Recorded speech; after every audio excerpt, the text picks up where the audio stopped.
And here we go, setting the stage at 103 pounds. We have Olivia Shore from Otterbein University. And Olivia has earned her way into this finals by outscoring her opponents and showing up today. Yeah, Olivia's a proven champion. You know, she's been here and done this before, and it's been a couple years, but here she is back in the national finals for the second time. And this is a new school for her. Last year she was in the finals, but she was at Tiffin University, so she's a transfer. Yeah, she was actually a national champion in 2022 for Tiffin University. Wearing the blue ankle bands and then representing transferred to McKendree University, and now she's at Otterbein University. Up next we have Gabrielle Tedesco, and she's out of McKendree. She is a freshman. Her season record is 24-2. She's a Region 6 champion. And her walkout song is Goodness of God by CeCe Winans. Here we go. I expect a very physical match. The semifinal matches, Olivia Shore was a very physical wrestler in that match, and I think she's going to try to wrestle with the same kind of tactics in this match. Olivia Shore has so much strength, and she comes from Ohio, where she has wrestled, and she actually wrestled at the Ohio High School State Championships. She has been on the circuit and on the scene for a very long time, and it shows. She has, Sally, and she's definitely growing into quite a wrestler. You know, I mean, it's taken her a lot of years, but you know, she's had success. She's had some ups and downs in her career, but again, here she is in the national finals once again. Gabrielle Tedesco is a freshman at McKendree, coached by Alexio Garcia. Both just fighting for positioning right now, and trying to get some positioning to get some attacks off. Just in a hard hand fight right now. Just kind of trying to feel what they can get. And those collar ties, they're heavy, and they're meant to be heavy on a purpose. You are working to fatigue your opponent. You're trying to get the position that you want, and you're also putting a lot of weight on their head, so their neck is getting exceptionally tired. Yeah. They're just looking for ways right now to get through that head and hand position, right? And a lot of arm fighting right now, a lot of hand fighting, a lot of strength there. It'd be nice to see a little bit more movement with their feet, and I think that's eventually what's going to open up some motion here. It's a shot attempt by Shore. Tedesco has her in a front headlock, but unable to get any angles here.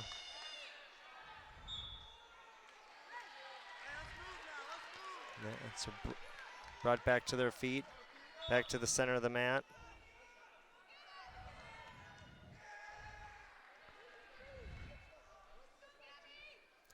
Sally, this is such a family event, right? I mean, Olivia Shore's parents, brothers and sisters have been all involved in her career throughout the time I've known her from back in her high school days.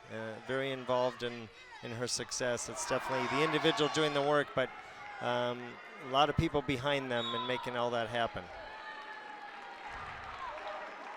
Gabrielle Tedesco. She is coached by Alexio Garcia, Nate Smalling, and Pauline Granados.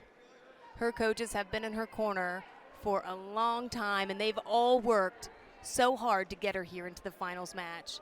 Terry, you and I were talking about it earlier today. When you're coaching and you're watching your athlete out there, win or lose, those coaches go through a very emotional roller coaster watching their athletes. Like, they're not in it by themselves. The athletes are never in it by themselves. For sure, and you know, I mean, there's never a tournament, or not very many, where you walk away with everyone winning, right? And so you're, as a coach, you're always going through the roller coaster ride of some high highs and some low lows.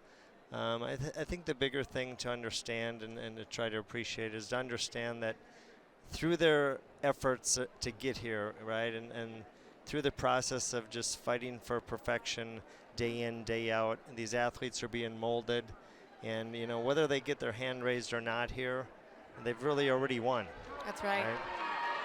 Olivia Shore, she was a 2022 National Collegiate Women's Wrestling Champion when she attended Tiffin. So she is coming out, had a delay, and now she's out here in 2024 working to claim victory again and earn her second national championship title. It's a very tight match right now. Got a pretty good attempt here, Shore, but Tedesco is showing some strong hips right now, some really good defense. She's not advancing this right now. And I'll tell you, when it comes to winning a national title, it comes down to being able to execute your moves. You need to be able to get your takedowns, and you have to be able to win decisively. We got some blood time, it looks like. It's a physical sport. It's not only sweat and tears, we see blood too, right? And it's just part of the sport and part of the nature of wrestling. Some very tough individuals here.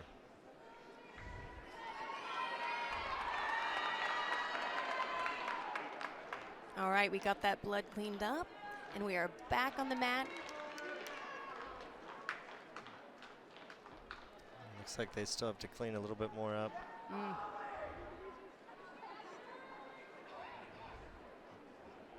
Terry, if you are coaching Olivia Shore, you're her corner coach right now, what are you telling her, and what are you wanting her to do so that she can reclaim her second national championship title? I think she's got to get a little bit more motion on her feet. You know, she's had two good shot attempts right now.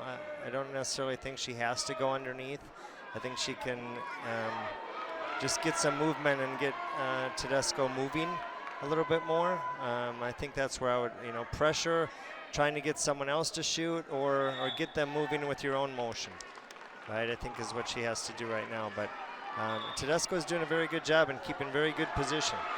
So you got to be careful and not over wrestle the match too, right? We want to be offensive and score points out there, but we want to make sure we have good shot selection and know where we're shooting, right? Not just shooting to make something happen, but shooting to score points.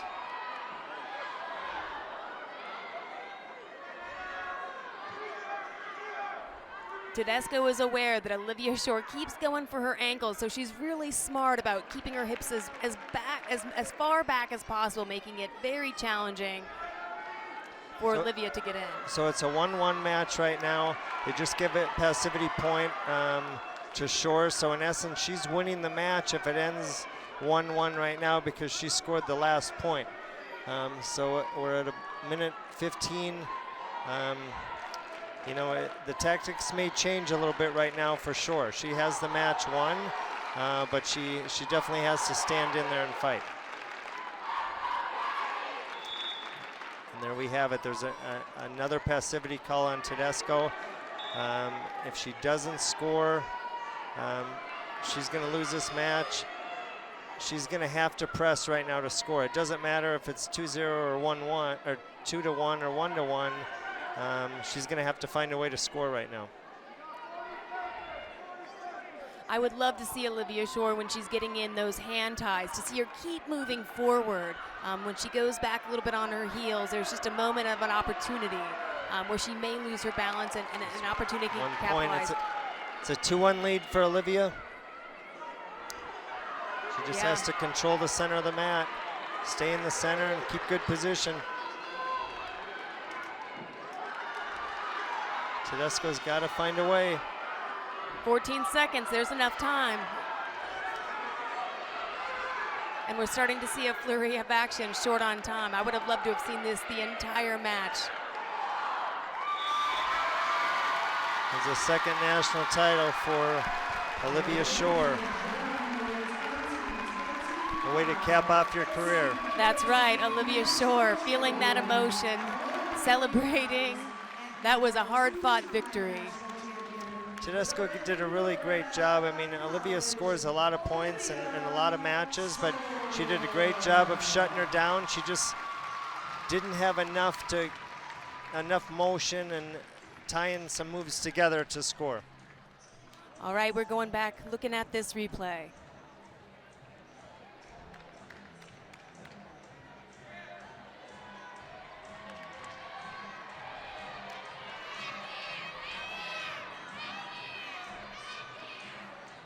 Olivia Shore and Tedesco fighting it out, and there she is. She's the winner. 2024 National Collegiate Women's Wrestling National Champion at 103 pounds, representing Otterbein University. Tears of joy there.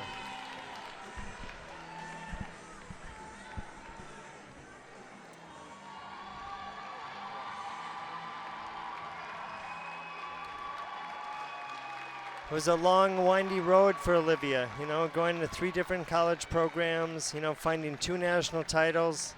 Just an exceptional job of just staying with it and believing in yourself. And here's Heather with the champion. Olivia Shore, you were down 2-1, 15 seconds left. I'm sorry, you were up 2-1, 15 seconds left. What goes through your mind? Yeah, I don't know. I'm trying not to get emotional. It's been 2.5 years since I've been on the mat. I haven't been healthy. I haven't been strong mentally or physically. And, you know, I found the Lord. I got baptized this past year, and I'm so grateful. God is so good, and I did the damn thing. You did, and it just didn't happen today. Yeah. It didn't happen just today, Olivia. You've been working at this for all season. What was the biggest challenges for you to overcome? Yeah, you know, I've been to a couple different schools. I went to McKendree last year. All love to the Bearcats over there. I love them, they know that. They're my friends. I love Alexio, I love the team. I needed to come home and do it for my school, and I did, thank you God. Congratulations very much. And we're gonna kick it to commercial break. We'll be right back. In red from King University, we have Samira Chavez. Samira is a senior who's coached by Tony Nunez and Gracie Figueroa. She has a season record of 26-1. She's a Region 3 champion. In 2024, she took 3rd at 116 pounds. She's a 2023 National Collegiate Women's Wrestling runner-up. She took 2nd at 116 pounds. And in 2022, she took 3rd at 109 pounds. Yeah, Samira is definitely a seasoned veteran. She's been around. She's been here before, and she definitely is looking for that first title. Bands of Grand Valley very State talented University, athlete. Sage Mortimer. Sage Mortimer out of Grand Valley State University. She's a junior who's coached by Jake Short and Marilyn Dede. Her record is 23-0. She's a Region 5 champion, 2023 NCWWC runner-up at 109 pounds from her previous school, King University, and 2022 National Collegiate Women's Wrestling champion. She took 3rd.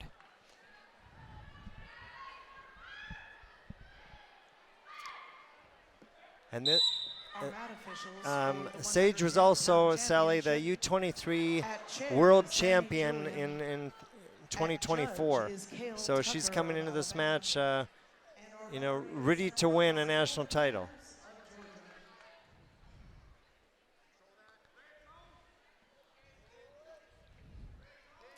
And Sage Mortimer, she has tremendous experience from wrestling on the USA Wrestling circuit, being able to compete internationally, getting folded into that culture, that team. So for her to be on this stage, Terry, I think it's something that she's used to. She's used to competing at high-level events like this. No, for sure. Neither one of them are going to be awestruck by the environment they're in tonight. I mean, and you can tell this match has opened up from the beginning.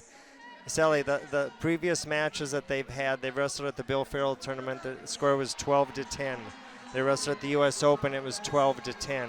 and then they wrestled at the Olympic team trials. It was 16-6. So we're going to see a lot of points scored in this match. That's right, and that keeps it exciting. It's exciting for the fans. It might not be as thrilling for the coach to see it go back and forth and to be that close, but from the spectator experience, we are here for it.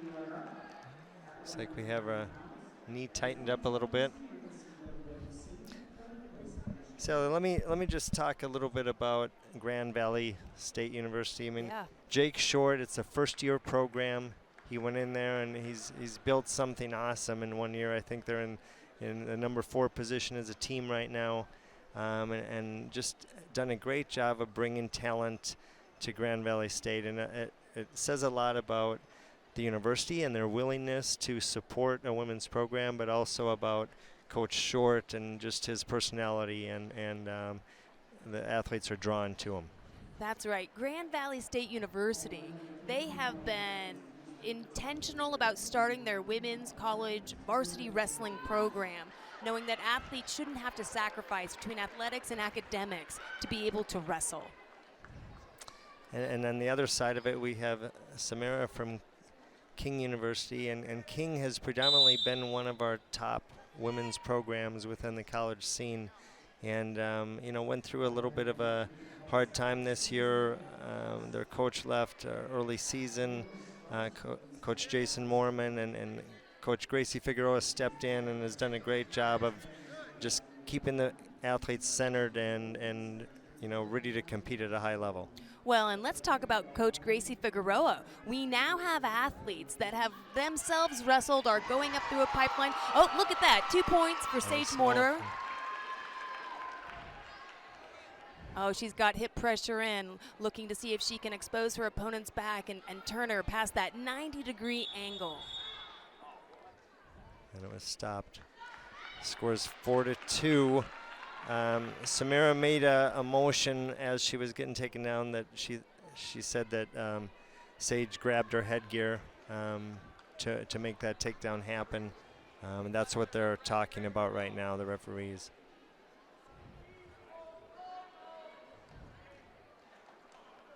Both athletes look very relaxed, though, as I look in their eyes and how their body language as they're walking around the mat. They look like there's a warning.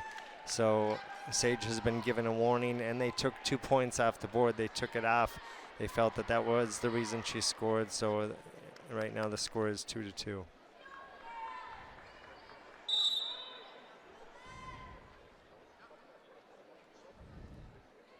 A lot of pressure. Look at Sage is trying hard to dominate that inner circle, and it's going back and forth between both of these athletes. They are really evenly matched. You are right in saying this is a match to be watching. For sure. The one area that I know that Coach Short has been focusing on with Sage is just her defensive positioning. And I know they've talked a lot about it, and there was a great counter offense. Wow.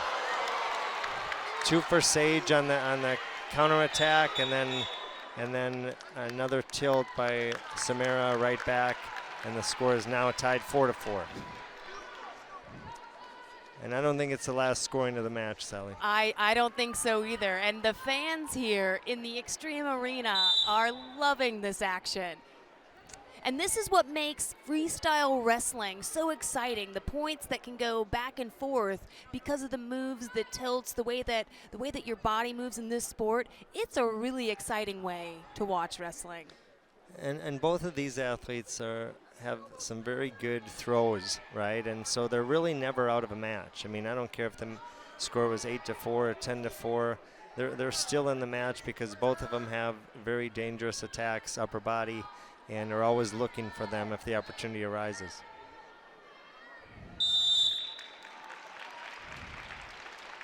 Well, we got 3 minutes down and nothing solved. That's right. That's right. If you're coaching Sage Mortimer over in the corner, what are you telling her? Well, I think she has to get back to her pressure. She has to close the gap and get back and make contact. Samara's got some pretty good shots off already, and although Sage has turned it into her points, I think that you don't want to give someone too many attempts, right? And Samara has some really good offense, and I think for Sage she has to close that down and shut Samira's offense down just a little bit, right? And find her own offense. Yeah, yeah. And to understand, there's 3 minutes in this wrestling match, and it might seem like that's not a lot of time, but when you're out there, the lactic acid burns, your legs burn, your forearms burn, and you're really having to dig deep, because on top of all of that, there is a level of adrenaline running through you that just makes you feel alive. There's that pressure we talked about, but again, there's that throw. They never gave anything. It was close. And Samira does not stop wrestling. She goes and gets that 2-point takedown. She did a great job of chain wrestling, you know, not just one action at a time, but putting 2 and 3 actions together. Samira looking to get that trapped arm gut, looking to get some sort of movement on the bottom in that parterre to see if she can get additional points. The ref calls him up. 5-6 with Samira Chavez out of King University leading.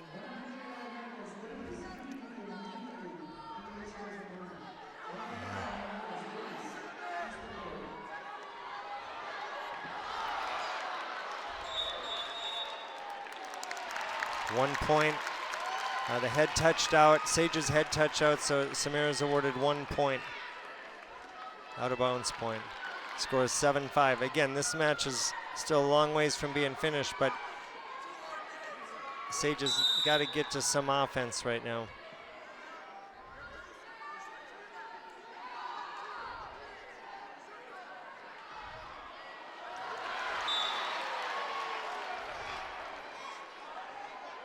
They called it a 2-point takedown. I thought it may be a slip, Sally.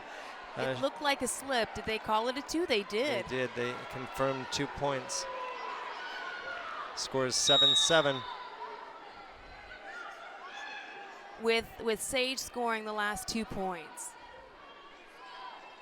So if this match were to end right now, based on criteria, Sage Mortimer that criteria would be the tiebreaker.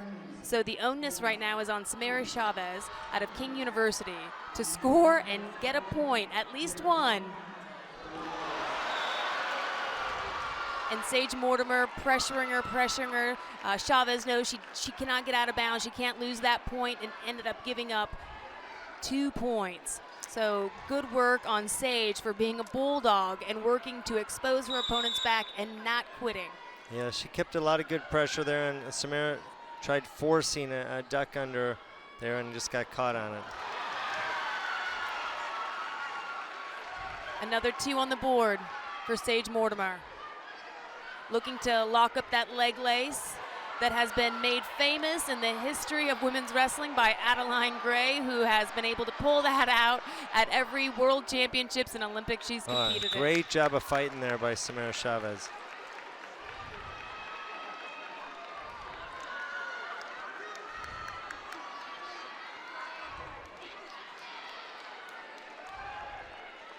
Sage has really scored the last few points just with good pressure and, you know, forcing Samira into some shots she maybe didn't want to take.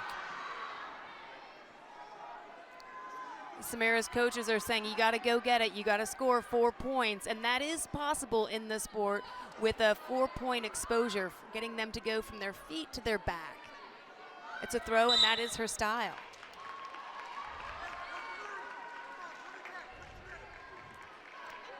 Conditioning is starting to play into this match as well a little bit. Sage looks very confident, controlling the positions. Maybe I spoke too soon. Well, this match is the match to watch. It is very exciting. Back and forth action. These athletes are so well matched.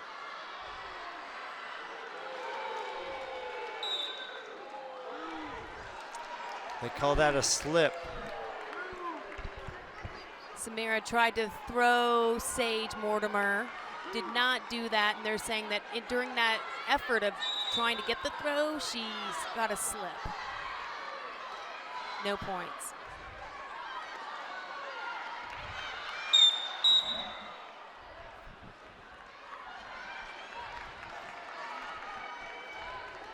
Samira getting cautioned.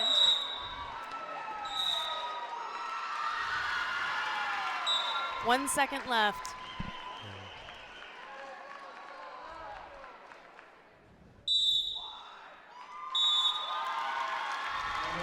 Sage Mortimer, the 110-pound 2024 National Collegiate Women's Wrestling Championships national champion.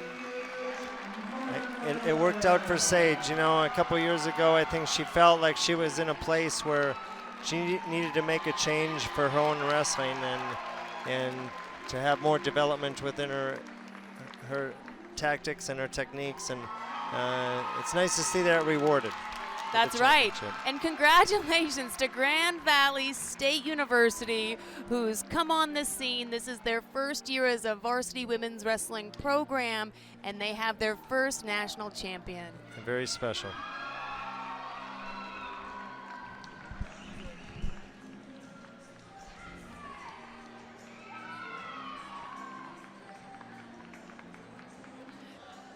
Grand Valley State University. They made the decision to start a varsity women's wrestling program looking at the landscape. There's 65,000 girls that are wrestling in high school, and that institution and their leadership reached out and said, this is a sport and this is a movement we want to be a part of. And they are now in the mix. They have their first national champion. They clearly made the right decision. They sure did, and they made a right decision to start the program. They made a right decision to hire Coach Short. He's doing a fabulous job, and I couldn't be more happy for Grand Valley State and Coach Short and Sage Mortimer. It's great.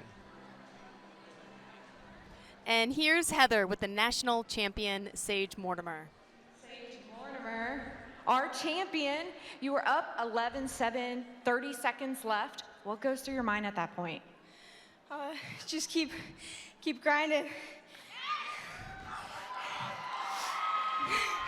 How does it feel to be a role model to the younger generation?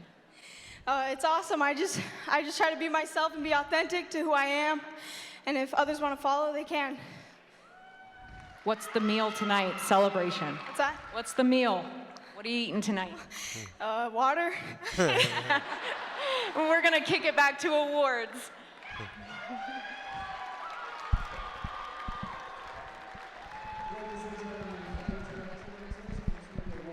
Area. We are ready to present to you your 103-pound All-Americans. And presenting our awards is head coach Chris Klein. In 8th place, from King University, All-American Mia Zuniga. In 7th place, from North Central College, All-American Madison Avila.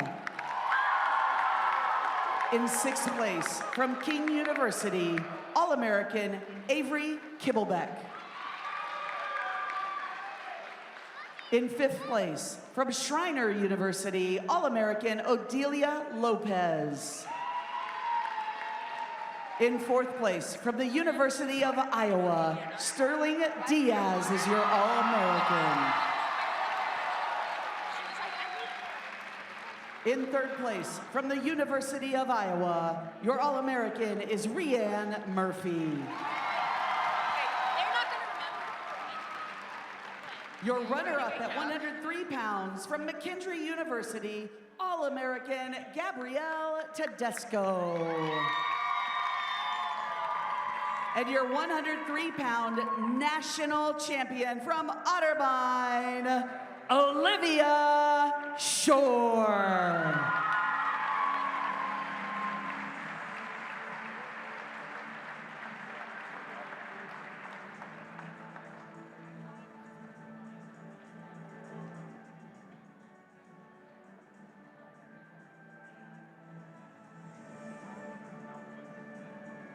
Ladies and gentlemen, let's hear it one more time for your 103-pound All-Americans. Congratulations, ladies. And now we'll have a quick commercial break before your next championship.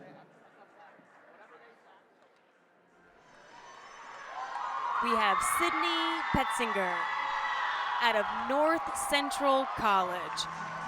She's a senior who's coached by Joe and Grant Zaman. Her record is 24-3. She's a Region 5 runner-up.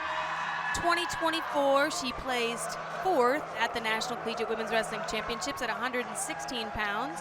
In 2023, she placed 4th at 109 pounds. And in 2022, she placed 2nd at 109 pounds. So here she is coming out for her opportunity to win her first title as a senior. And on the other side of it, we have Claire Bowie from King University, a freshman.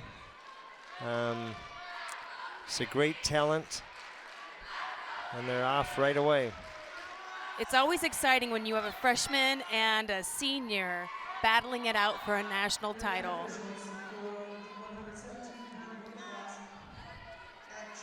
Petziner is in on an early shot. Bowie did a great job of just basic defense there and to turn it into points. I mean, and as an athlete, you're out there wrestling, Terry. I mean, you and I have both been out on that mat. We've both been commentating. We've both been coaching. And to be able to feel those nerves along with those athletes and know what they're feeling, look at that. Petzinger gets a 2-point takedown. Looks like she just got a 2-point turn. I think it's just important, you know, when the athletes are out there, things are going to happen, good and bad, during this match, and it's just so important to stay in the moment, right? And to control the next second and the next 5 seconds and control the things you can control. There's a lot of things you can't and a lot of things that you won't, but put your energies and your focus on what you can control, and that's part of it, just staying calm out there and staying within your realm.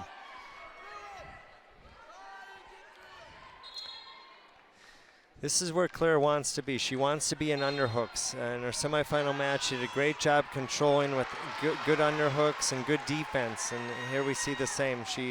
Petziner takes a shot, and she just has good, solid defense and runs behind her for 2.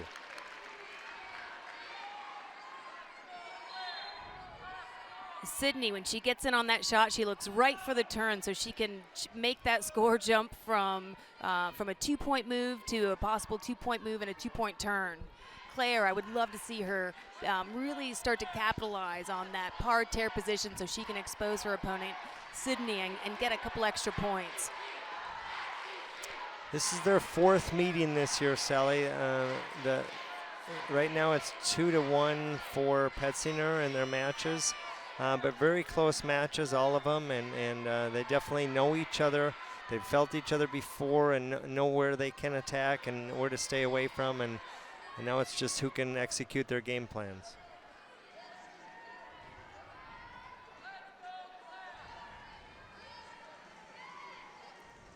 Four to 4, they are getting tangled up in those hand ties, those arm ties. Jockeying for position, trying to get your opponent into a position that benefits you. Yeah, hard hand fight by both of them.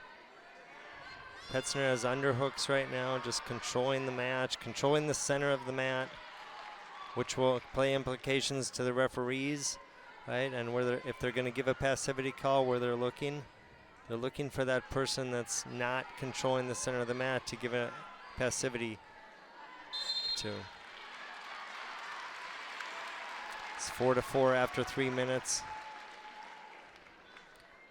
Wrestling, it is an aggressive game of mental chess. You're not only having to be physical, but there is a lot of strategy and tactics that go into what is happening on the mat so that you can maintain dominance over your opponent, score points, and come out the victor.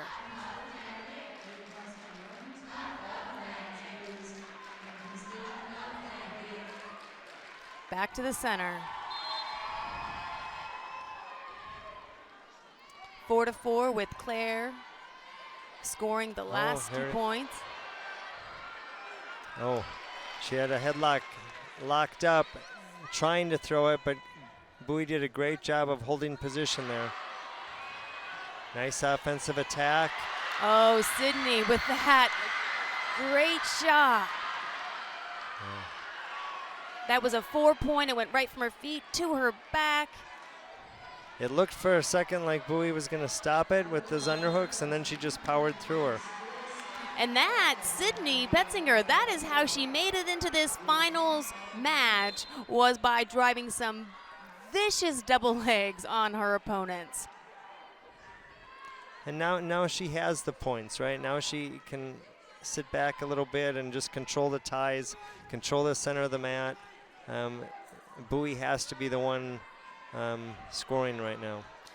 And Bowie is that freshman, and this is her first time on the elevated mat in the finals. She is down by 4 points, so she's going to have to really be strategic and tactical to come out ahead. But also, there is 1:48 left, and that might not be a lot of time, but it is enough time to make something happen. Yeah.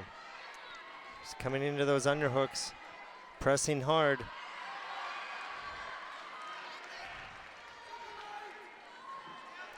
Nice shot by Petzinger. Petzinger, I love her style. She's up by 4, but she is relentless and is continuing to go. If she can finish this, it looks like she did. She was able to expose her opponent for 2 points, added another 2 points on the board. Has Claire Bowie in a really compromised position, looking for the fall.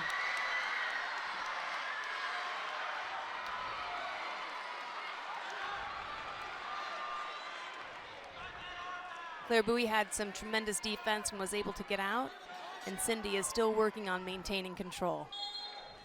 They gave 2 and 2 on that last turn of events. So it was 8-4.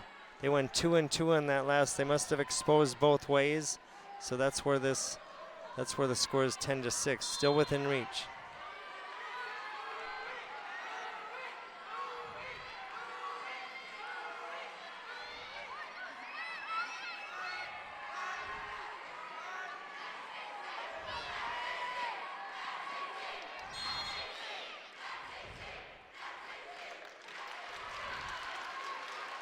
Sydney, she's a senior and she is 30 seconds away.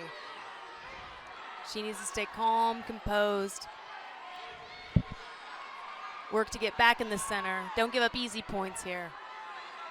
Claire has those underhooks. She's going to have to go for big points right now. She's down by 4.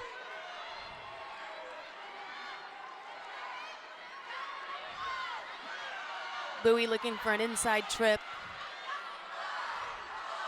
Heavy on the hands. And there you have it, ladies and gentlemen, at 117 pounds, your 2024 National Collegiate Women's Wrestling National Champion, Sydney Petzinger, out of North Central College, a senior that has capped off a wonderful career. She sure has, and what a way to go out after being so close 3 years in a row. Finally being able to celebrate how she wanted to celebrate. That's right, that's right. And I'll tell you, those North Central fans, they have come prepared to cheer. Sydney, we had a nice throw by. She comes back, gets some points, looks at an opportunity to capitalize, exposes, starts it off by getting 4 points right out of the gates. A driving double that Bowie almost stopped, or it looked like she could have, but Petzinger takes her all the way to her back and scores another 4 points. Yeah, the coaches have done a great job with this program and with Sydney, developing her and giving her the space to just be who she is. And you know, sometimes you go through hard times and you have to learn how to fail to learn how to win. And it takes longer, you know, not everyone comes in winning, right? And although she's had a very impressive career, now she's finally on that top step. And Coach Joe Norton, he has continually put his athletes first. He's been at North Central College for a number of years and continually looks at ways to improve his program, especially as he's competing across the Division I, II, and III spectrum. So when women's wrestling got named an NCAA championship sport, it's Division I, II, and III. They all compete together for a national championship and a national title. Yeah, you can tell that, you know, in the back room today, I was back there in the warm-up mats, and they're having fun, right? He keeps it fun. He loves what he does. He's enjoying time on the mat with the athletes. Him and Grant are back there rolling around in the morning with some of their other coaches, and you can tell that they just love what they're doing. And here's Heather with the national champion. Sydney Pessinger. 4-4 tied at the half. What does North Central's coaching staff say to you to get you so hyped? I blacked out. I don't know, it was probably something like, circle right! I think that's... Your family is so supportive to you. How have they supported you during this whole journey to get you here? My family? Oh my God. My moms have been everywhere with me ever since I started when I was 7. They paid for so many trips. They took me all over the country, and they've just always been there. My one mom takes photos. I don't think she's ever missed a tournament. Awesome. That's what parents are for. Congratulations, Sydney Pessinger.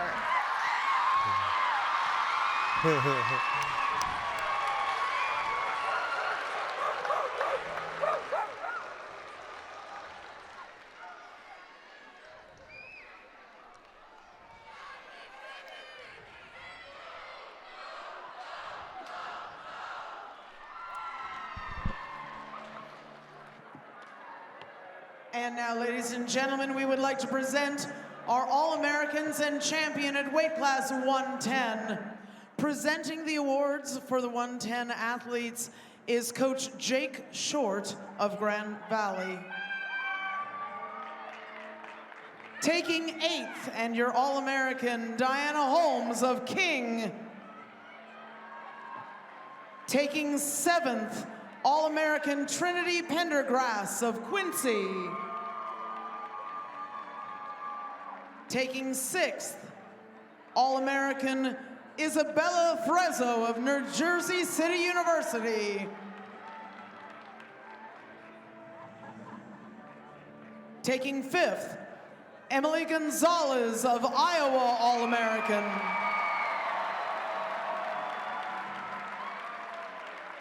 Taking 4th, All-American Ava Bayless of Iowa.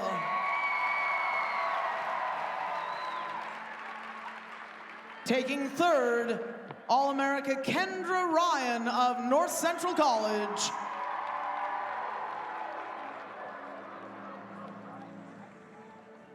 Your runner-up, All-American Samara Chavez of King University.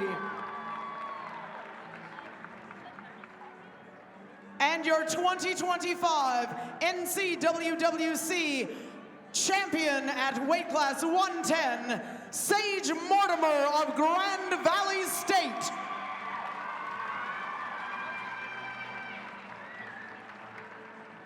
Ladies and gentlemen, weight class 110's All-Americans and champion.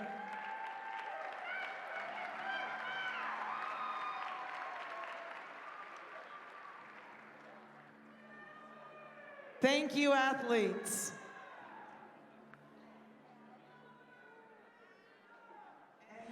Up next, we have 124 pounds.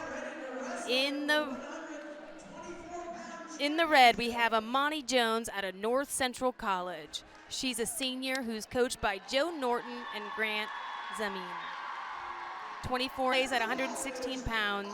In 2023, she took 4th place at 108 pounds. And in 2022, she took 2nd place at 109 pounds.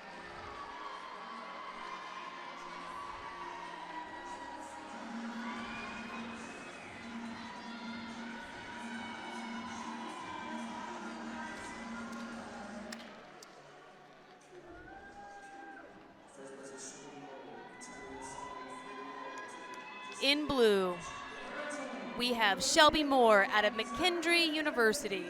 She's a sophomore, coached by Alexio Garcia and Nate Smalling. Her record this year is 29-4. She's a Region 6 champion, and in 2024, she took third at 123 pounds. So we have two very veteran athletes here, even though Shelby's just a sophomore. They've been around. Both of them have been on world teams.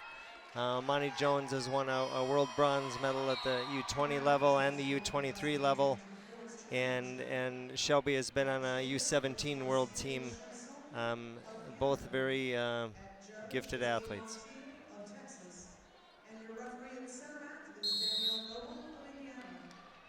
They have wrestled twice before. In 2024, Moore beat Amani Jones 8-5 at the national duels, and this year Jones beat Moore 6-5. Wow, they've been going back and forth, and that's one of the cool things about women's wrestling in the United States at the college level is that it's freestyle. That's the Olympic style of wrestling. Yeah, it really helps, for athletes not having to jump back and forth, folk style to freestyle, back to, and back and forth. I mean, to have freestyle within our collegiate system, I mean, from my perspective, from the national coach perspective and the national team perspective, there's nothing better we could do, right, is to have our collegiate system in the style of freestyle wrestling. There's a lot of hand fighting going on right now. Both of them working for ways to get some angles to get their offense going.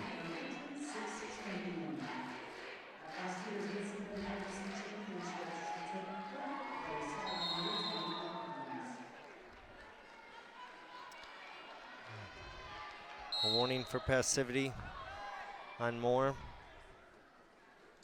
There's a shot. In on a single. Not quite getting her hands locked.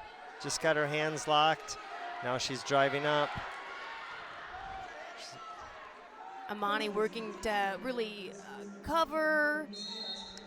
Just keeping her head stuffed and keeping her covered. Very good defense, solid defense for Amani there.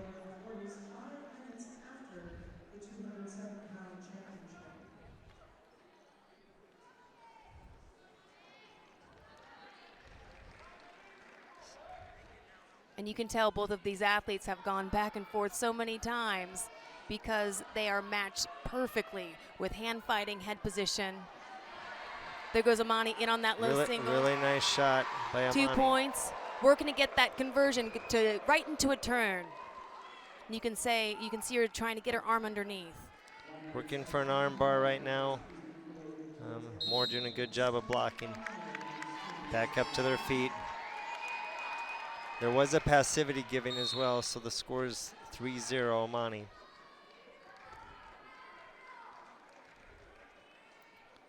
Amani's working for that 2-on-1, trying to climb up the wrist.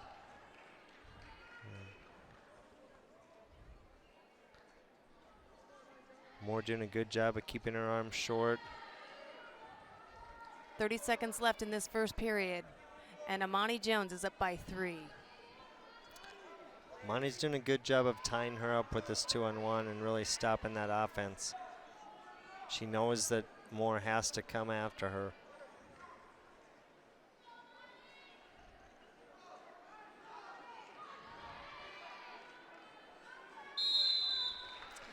There's a fine line between, making something happen and finding that right shot, right, and not forcing it. But I think right now, for Moore to get back into this match, she's got to put a couple motions together, right? She's just taking one single motion at a time, and she has to tie a couple motions together to get some angles and try to get some offense going.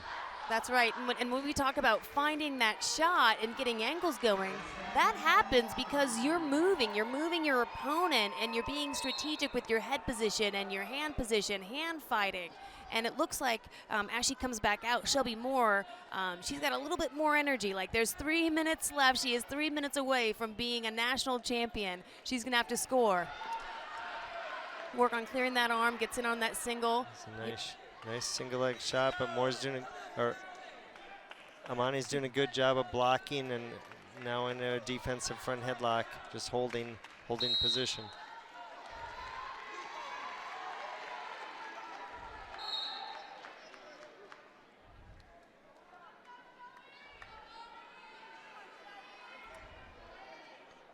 Coach Norton would like to see Amani open up a little bit and not just be defensive. Coach Norton, he's out here for his second national final in a row.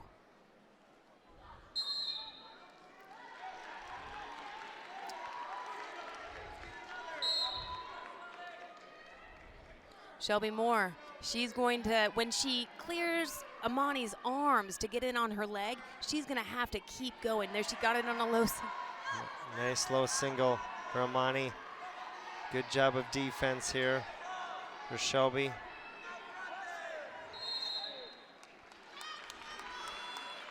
Nice wizard position on Shelby in that defense.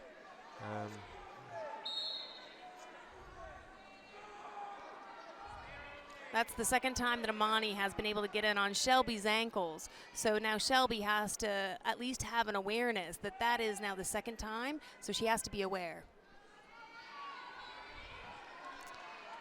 Referees are looking to call a passivity. Shelby trying so hard. She has to be able to get around. She needs to score these 2 points. Amani is doing her best to try and be defensive. Okay, so Shelby Moore has to go behind and get her points. Very close to scoring. She is so close. She has to get her arm out. She has to be able to come behind and actually control Amani's body. Great job by Amani on not giving up that point. It's very easy in that situation just to give up the positioning and give up 2 points. You know you're still ahead by points, but she did a great job of fighting those points off. And sometimes that's the difference, right? It's not the points you score, but the points you don't give up. Amani looks like she's trying so hard to use that opportunity. Shelby got in on her leg, but Amani's trying to go around behind. She did it. She got 2 points. 5-0. Amani Jones is in the lead. Settle lead, 41 seconds left. We're 41 seconds away from North Central College having 2 national champions.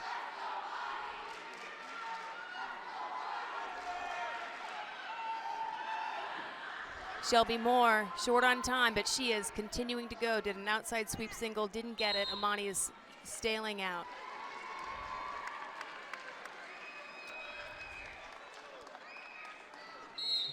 Amani's done a really good job of, finding her offense within good defensive positioning, right? And again, Shelby shoots in on a single leg, and Amani has the defense to counter it. Amani Jones. Amani wins her second national title. 124-pound 2024 National Collegiate Women's Wrestling Championships national champion. Very solid match, And Moore didn't wrestle a bad match. She just, as she was trying and pursuing points, she just opened up a little bit, and Amani dropped in on a couple low ankle. Amani Jones has 2 national championship titles. The work that she puts in, both during the college season and in the off-season wrestling for Team USA, has clearly paid off. Yeah, no, she's been putting a lot of time in, and it's definitely showing off. She's a competitor. She hates to lose. She lost in the semifinals of the U23 Worlds, and very, very upset. To the point where it was hard to get her back on the mat to come back for that 3rd place, because she knew she was capable of winning that and come back. And having won national title is one thing, but having to defend that and come back again is a whole nother weight on your shoulders. And I think she did a great job of managing all that, and here she is. And here's Heather with the national champion. I'm here with Amani Jones, our champion. Amani, how's it feel to win such a loaded weight class? Feels amazing. I was happy that I dominated it. I felt like I dominated the weight class, so happy it kind of showed out there, so yeah. How old were you when you started wrestling? I was 5 years old. I thought it was WWE, so that's why I started, but it wasn't, so, but stuck with it. If you could go back and give one piece of advice to young Amani, what would it be? It's gonna suck for a little bit, but it'll get good real soon, so. Congratulations, Amani. We're gonna pass it to the podium.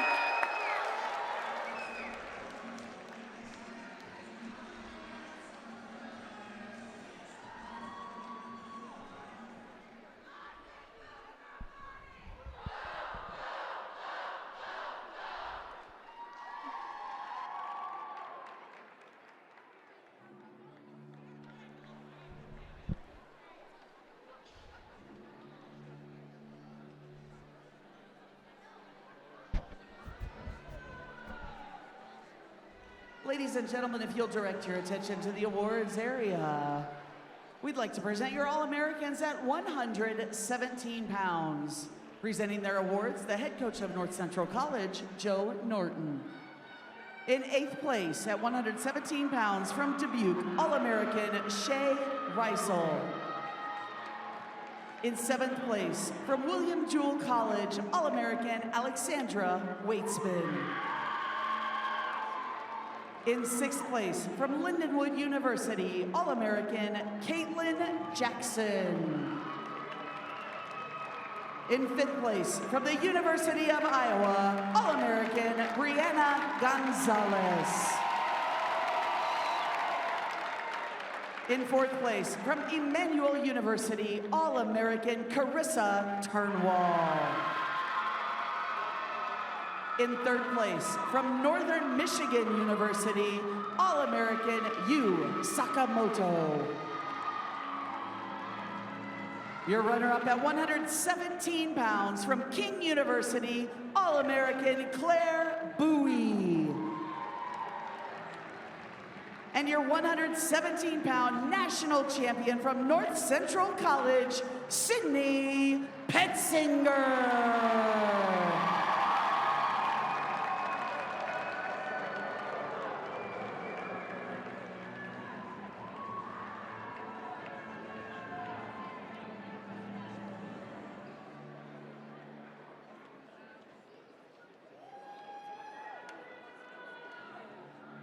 Congratulations once again to the 117-pound All-Americans.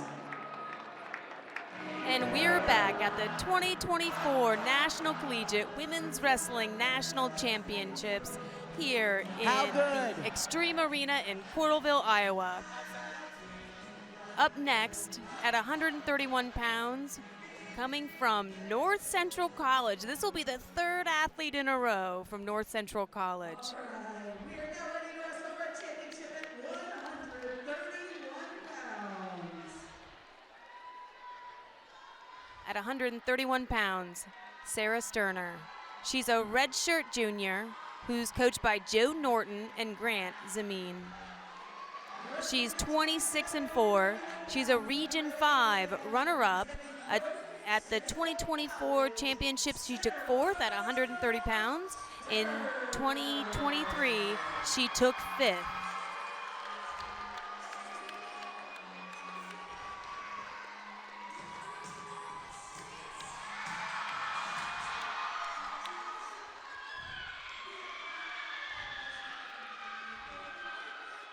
At 131 pounds, her opponent is Alexis Janiak out of Aurora University. She's a junior, coached by Justin Perch, Dimitri Willis, Andrew Conrad. Her season record is 29-1. She's a Region 5 champion. She took 3rd at the 2024 championships at 130 pounds, and in 2023 she took 2nd at 130 pounds. This is the first finalist for Aurora University for this year. Both juniors looking for their first national title. Both very powerful athletes.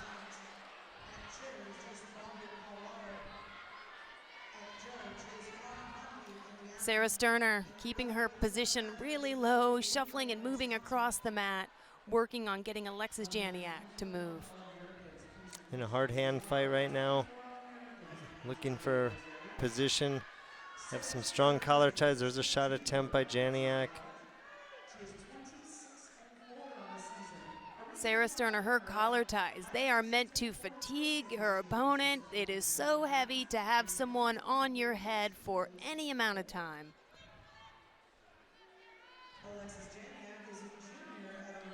These two met in the region final. Janiak taking the victory, but it's definitely a tough match. I can tell they both have very good positioning. Both confident, both feel very calm.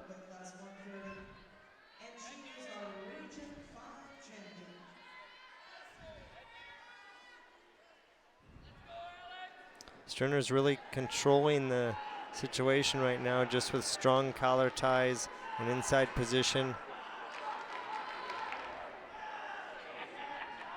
Coach Joe Norton, he is doing something right at North Central College.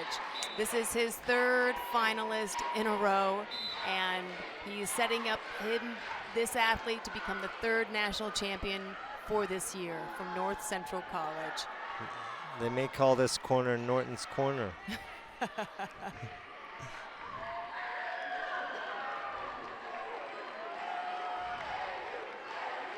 Not a lot of action here, just really hard hand fight, trying to fight for position. Sterner had an underhook. Janiak did a good job of defending. Okay, 1 point passivity has been given to Janiak.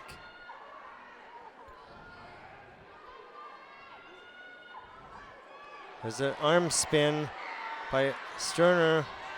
Sterner needs to get her head out if she can, but Alexis Janiak is doing a really good job at trying to defend. Really good job at defense. Yeah, nice attempt and great defense. Yeah, great wrestling there.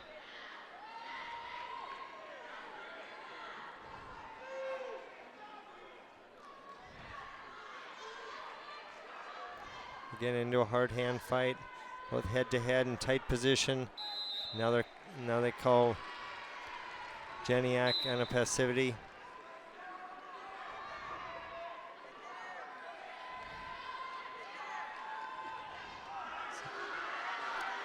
Alexis in on that shot. Double leg, switched to a single leg, drove it to her feet. And scored two. Did a great job of staying with that. Looked like Sterner was countering it and she stayed with it. Now she has a leg lace. Really good job of Janiak staying with that shot. It looks like she was stopped. Sterner had good defense there, but she just kept driving through it and then switched it to a single leg, so she wasn't fighting both hips and finished the attack. And then right into a lace. And that's what kills you, Sally, is it's one thing giving up the takedown, but it's another thing giving up that transition right into a turn. And you can really open matches up so much, and now instead of it being, a 2 or 3 point match, now she's down by 5. That's right. And from the mindset of a Sarah Sterner to be down by 5 points, I mean, it's not insurmountable, but it's not going to be easy. So she's going to have to wrestle her best match in order to come back.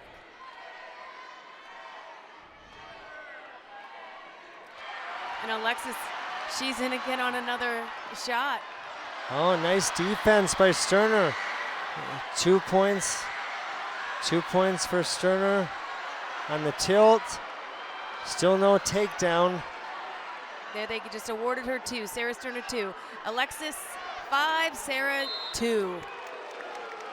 And they stopped it. Just a stalemate, I guess. Nothing was happening. No position was improving.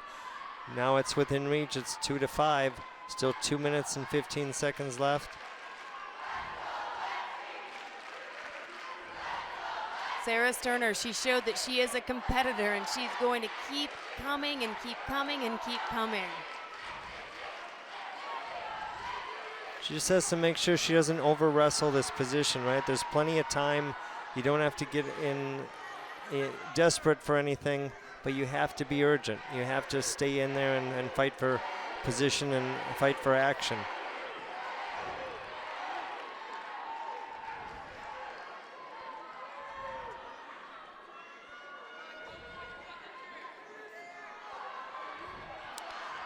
Nice double leg attempt.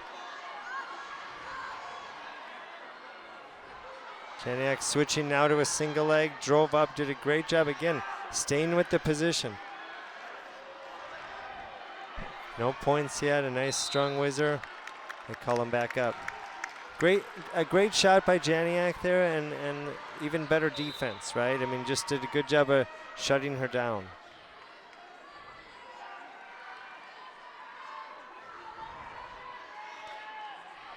We're down to about close to a minute left. Janiak has one passivity call against her. They could call her again.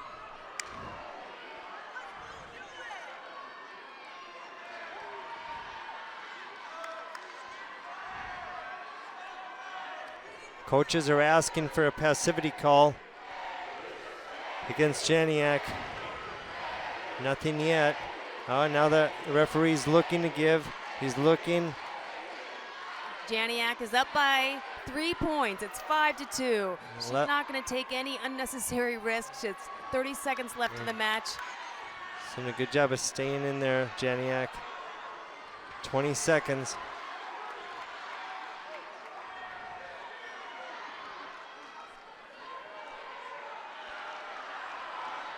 Oh, she scored. She just got 4-point takedown. 4-point takedown. They only gave 2. The mat judge offered 4. The referee offered 4. Mat judge, I'm not sure what he offered. Coach Joe Norton, he threw in the red brick and wants to go to video review.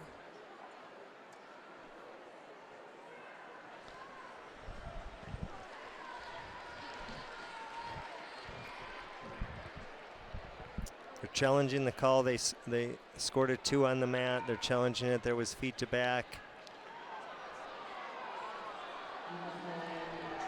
Did she land on, did she get past that 90-degree angle to expose? I think she hit her knee on the way down.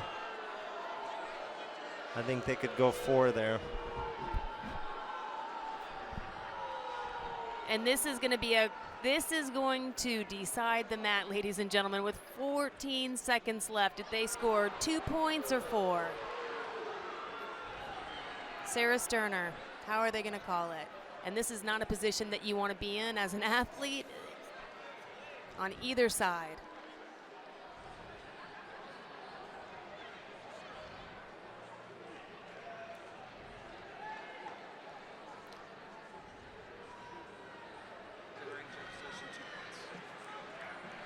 Red wrestler starts her attack.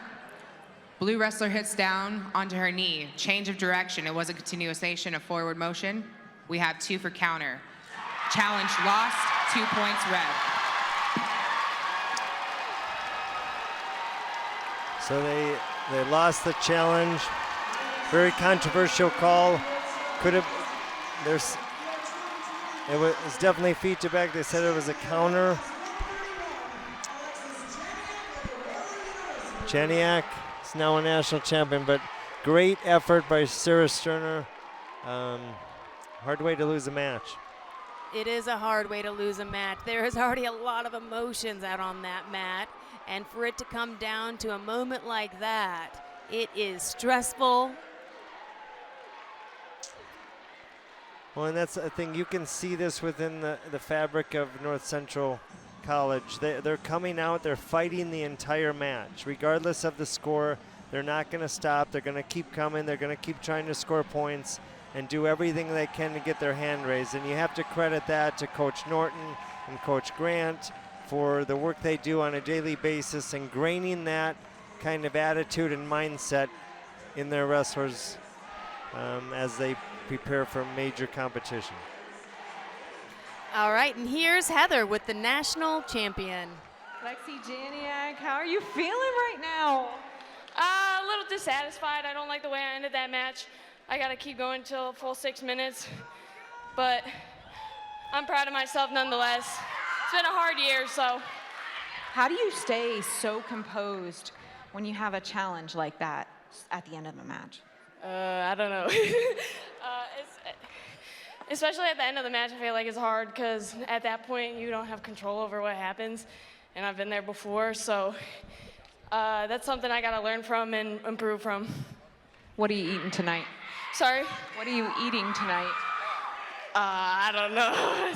Maybe Texas Roadhouse. Congratulations. We'll go to the podium.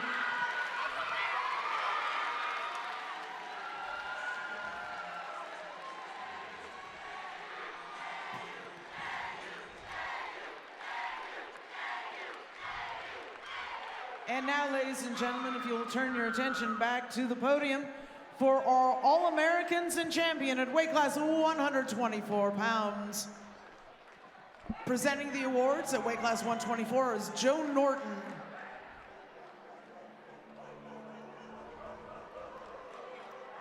The coach at North Central College. Taking 8th All-American, Alyssa Mahan of Presbyterian. Taking 7th, All-American Callie Lang of Iowa. Taking 6th, All-American Alexandra Fitzgerald of Sacred Heart. Taking 5th, All-American Aspen Blasco of Grand Valley State. Taking 4th, All-American Montana DeLauder of King University. Taking 3rd, All-American Loriana Baestewa of Colorado Mesa University. Your runner-up, All-American Shelby Moore of McKendree University. And your 2020 Jones of North Central College.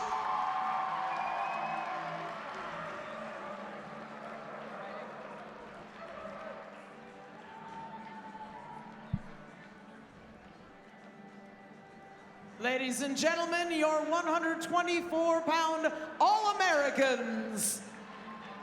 Thank you, athletes. And now for a brief commercial break. And we are back at the 2024 National Collegiate Women's Wrestling Championships at the Extreme Arena in Coralville, Iowa. Up next, in blue, Haley Jaffe, hailing out of McKendree University. She's a freshman, coached by Alexio Garcia and Emil Brunto. Her record is 23-5, and she is a Region 6 national champion.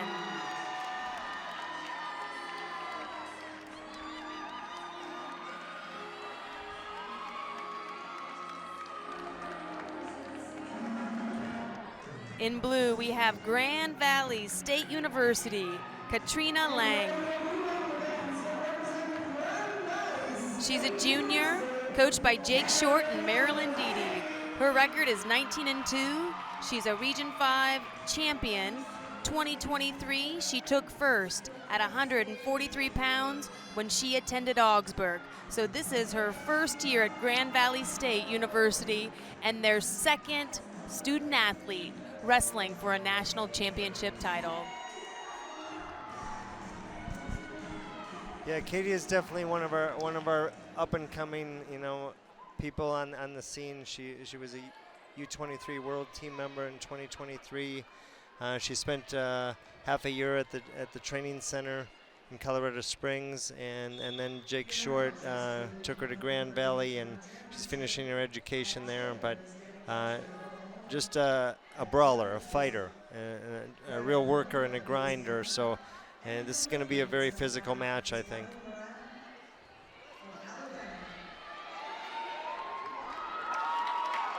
coming out hard, got her first 2 points on the board with that takedown. Looking to really open it up, looking for a leg lace.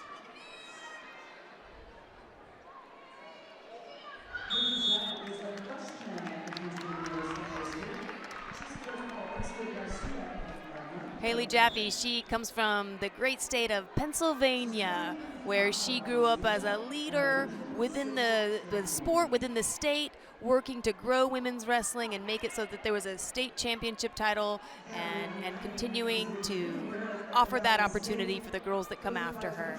And Sally, I think it was just a year ago, before the Pennsylvania State Tournament, she lost her father, and her father was a big part of her wrestling, a big part of why she was in the sport, and so I know tonight she's wrestling for a lot more than just herself. That's right.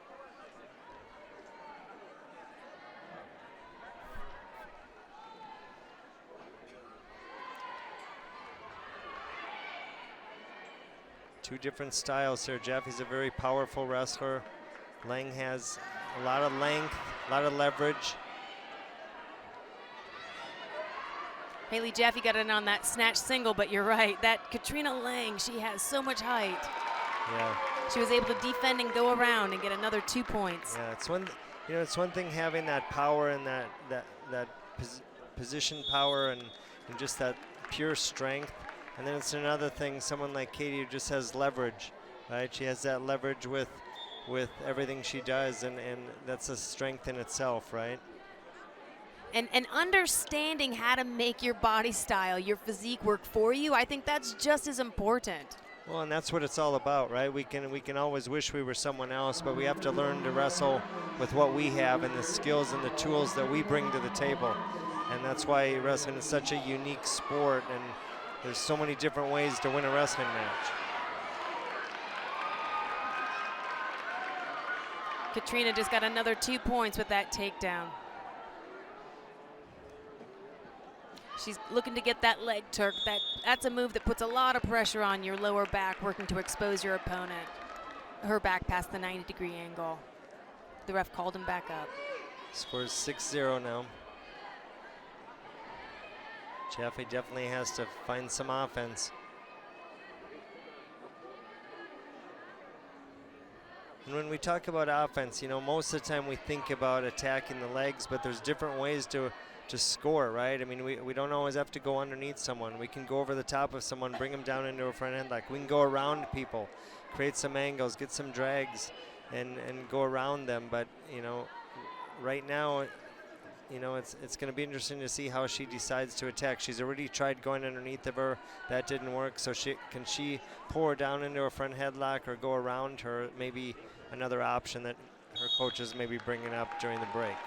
And you know, Haley Jaffe, she's courageous. She's going in. She's looking for those snatch singles. She's setting up the fakes. And Katrina is sensing it. And as soon as Haley responds, there is another response from Katrina. And she is scoring off of those attempts. Yeah, she's done a great job. And, you know, the other thing you can see in these corners as you watch this is just the respect that those athletes have for their coaches, and the time they put into them, and just the trust that they have, and looking them straight in the eye and telling them, help me.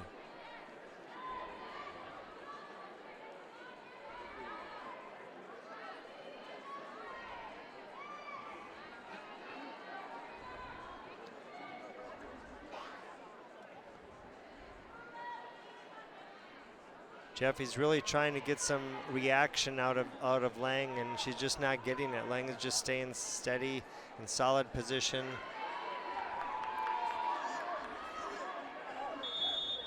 Yeah. Coach Alexio Garcia is asking for a headgear pull there, and that's why the referee stopped it.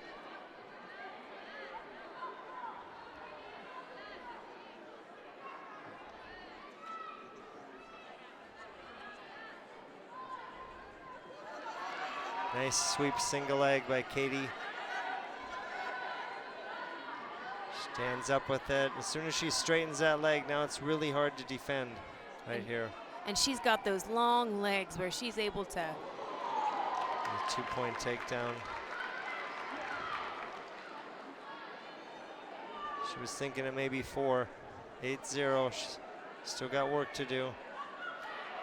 She's got a leg A race. 10-point win. A 10-point spread will be There a it technical is. superiority. And there it is. Katie Lang, 10-0, the 2024 National Collegiate Women's Wrestling National Champion at 25.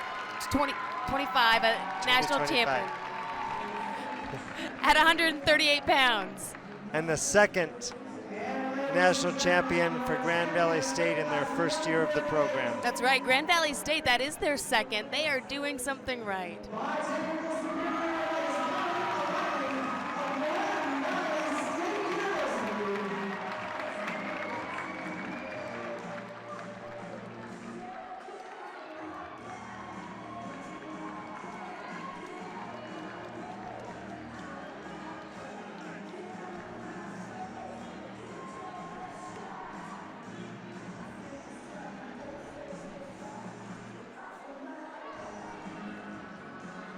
That was a tremendous match, and Katie Lang, she really wrestled technically and tactically smart, and she used her body style and her physique for her advantage. Giving her mom and her brother a big hug. Mom gets a hug. That's right. Yeah, definitely a family affair for the Langs. There's always a team behind the team. There always is, you bet.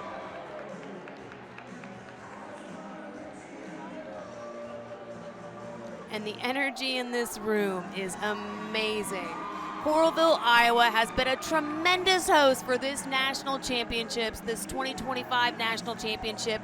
The Think Iowa City crew have been amazing with their vision of how to support wrestling for men, for women, at the collegiate level, at the international level. And here's Heather with the national champion. Katrina Lang, national champion. How do you stay composed under the pressure of the big stage? Well, I think it's something I've definitely had to work on over the years, but just finding my resets, telling myself to relax, and just letting go of the outcome and just fighting for the next position, for sure. I see you have a very supportive family. How have they been supportive during your whole wrestling journey that got you here? Man, this is my parents, first of all. They have stepped alongside me through my entire journey, through every valley, up every mountain. This is their win just as much as it is mine. I'll continue to say that, and I'm very lucky and have an awesome team. I love you, GB, and a very supportive girlfriend who's sat at Matt's side, so yeah. All right, congratulations on your national championship. We'll toss it to the podium.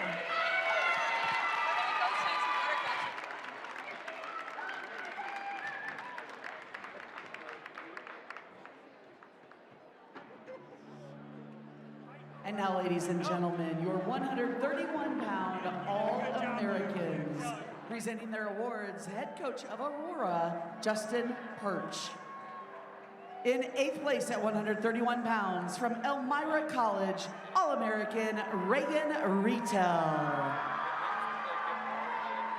In 7th place from the New England College, Jacqueline Daney.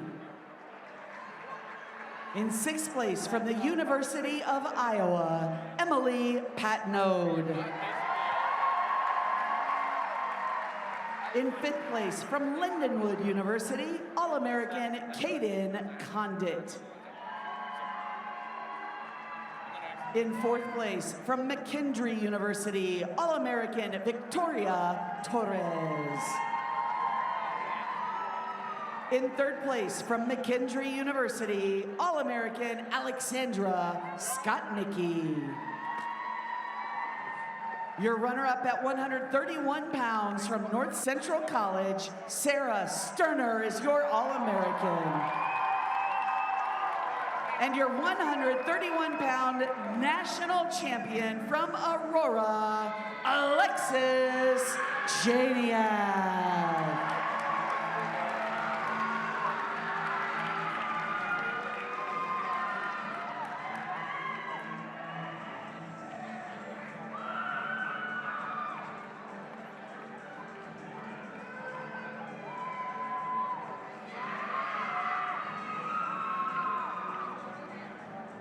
Ladies and gentlemen, once again, your 131-pound All-Americans. Congratulations, ladies. Now to commercial. Welcome back to the 2025 National Collegiate Women's Wrestling Championships at the Extreme Arena. This next match is going to have some fireworks. And we'll explain that to you all, because up now in red is Bella Muir out of North Central College. Last year, Bella was out of Iowa. She transferred over. She's a redshirt sophomore, coached by Joe Norton and Alara Boyd. Her record is 24-2, Region 5 national champion, and in the 2024 national championships, she took 5th at 155 pounds while representing Iowa.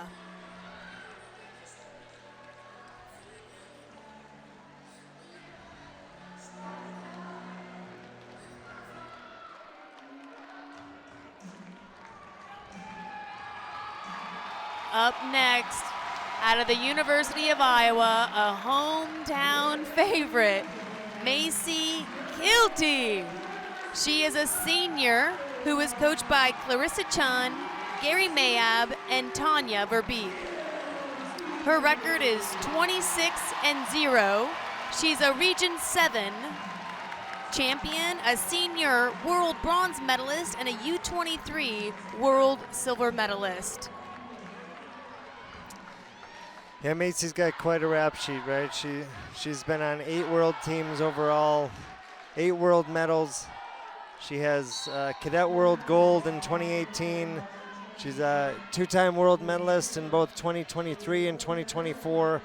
She's definitely one of the world's best.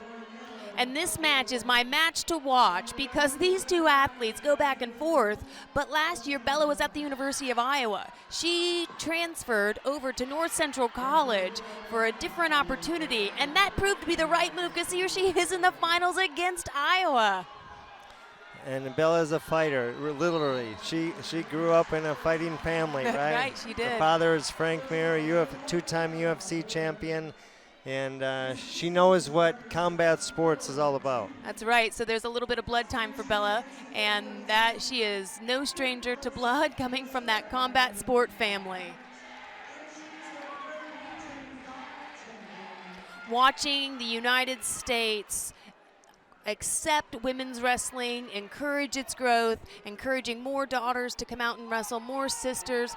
We are having a phenomenal growth pattern here within this sport, and Bella and Macy Kilty are 2 of the leaders of this movement. They sure are, and then they're great people as well, right? And it's one thing to have great leaders on the mat, it's another thing to have great people off the mat, and these 2 have both.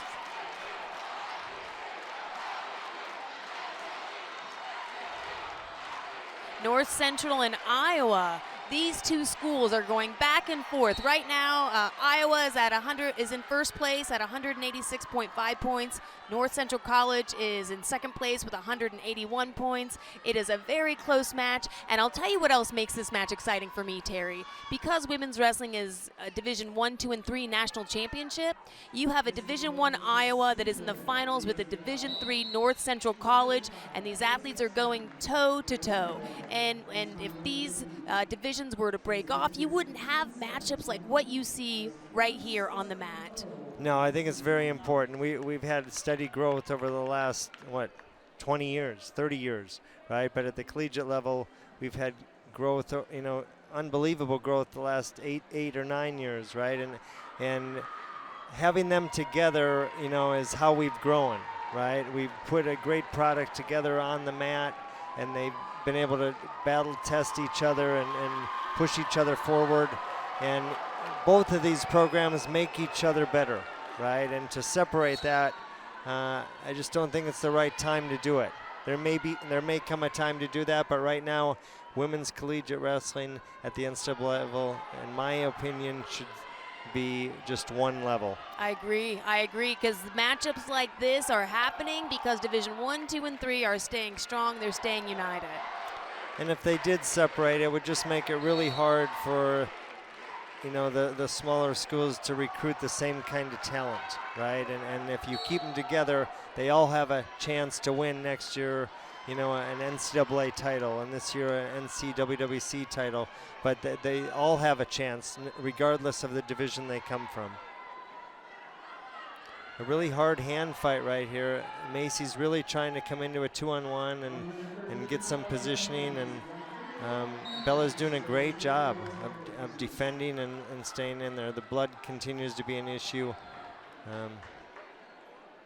And I keep going back that if she did not transfer to North Central College, she may not be in the finals tonight because Macy Kilty was a roadblock for her. So with that idea of Bruce Lee, be like water, adapt. She transitioned to a different institution for a few different reasons, and here she is in the finals and gets to live out her dreams.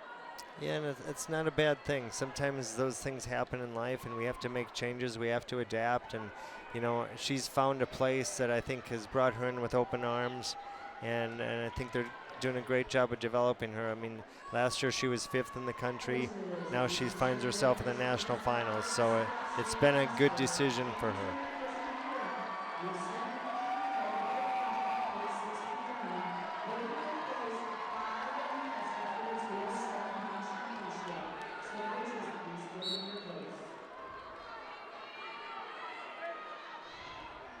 Macy Kilty is so strong in her basic stance and positioning. It is really tough for Bella to get in there and even get to her legs. Both of these athletes, honestly, Terry, this is my match of the night. This looks like a street fight, but with wrestling. And it really is. I mean, most of the time we usually see Macy like dictating the pace and the movement of the match, and Bella's doing a good job of going in and closing that space and attacking Macy. And at least, even if she's not scoring, she's keeping Macy out of her scoring attacks. And really good tactics on Bella's part, and just a great hard-fought match so far. Macy's in on that leg, pressure driving in, 2-point takedown. Really nice single leg finish for Macy, stayed with it. Great attack. Right to a turn, another 2 points. It's now 5-0. Macy Kilty is up, 5 to Bella Muir.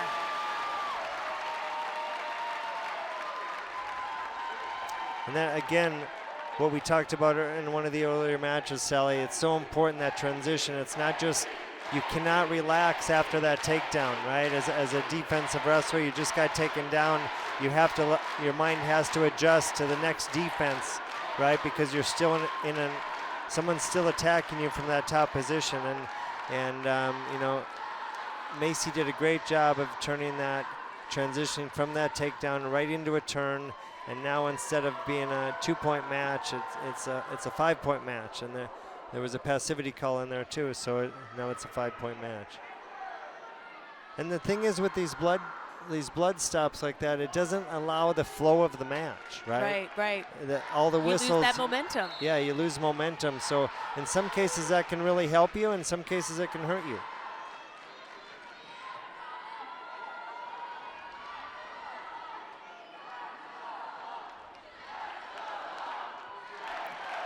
Bella's doing a great job controlling that wrist, that 2-on-1. Macy is such a tough in that position, and she's so strong with holding her head in proper position, and Bella is getting a bit of a bloody nose from that. What do you, Terry, if you're sitting in the corner right now for Bella, what are you telling her? Down 5 points. She's doing a great job of going into Macy and slowing her down a little bit. She's got to continue to make this a physical match and go in and try to tie Macy up. If you let Macy on a roll, she's going to go. But, she's going to have to score if she can't find anything offensively, because Macy's going to continue to shoot, right? And so can she score? Can she maintain good position and score counter offensively, right? But she's going to have to control the center of the mat and kind of the pace of this match. Now it looks like both athletes have bloody noses. He said it was, ooh, it was a headbutt. Definitely the right call there. 1 point awarded to Macy Kilty because of an intentional headbutt by Bellemere.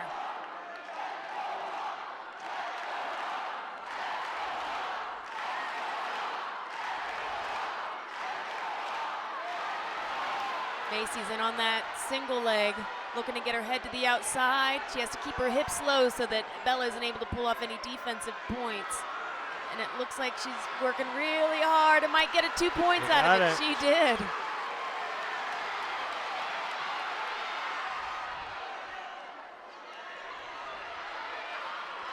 Great scrambling by these athletes. Really good wrestling on both parts here. Macy is able to get 2 points for that takedown. They gave one reversal actually off of that. Right into that leg Turk.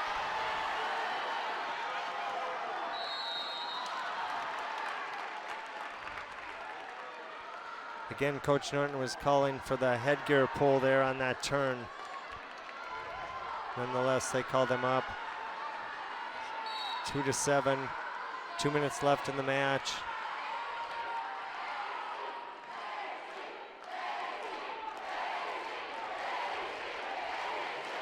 It's now in a hand fight. Bella needs to keep going. She is down by 5 points, and she needs to start moving her feet so that she can get Macy to open up so that Bella can start executing and scoring her points. Looks like she needed a little breather just to reset. Maybe mentally, if not physically, mentally just to reset. But she's gonna have to get going here soon.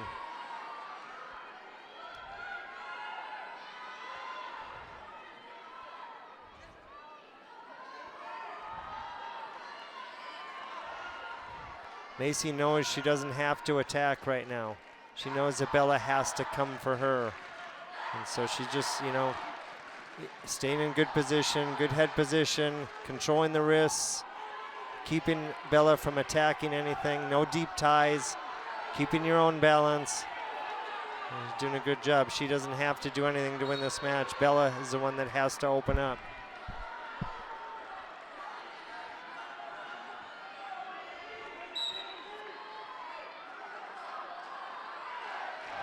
It's 45 seconds left. Bella's gonna have to find some offense. There's trying for an inside trip. Macy back in on that single Nice leg. single leg by Kilty.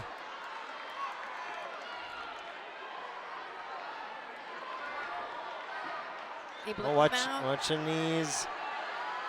Watch the knees. Watch the back.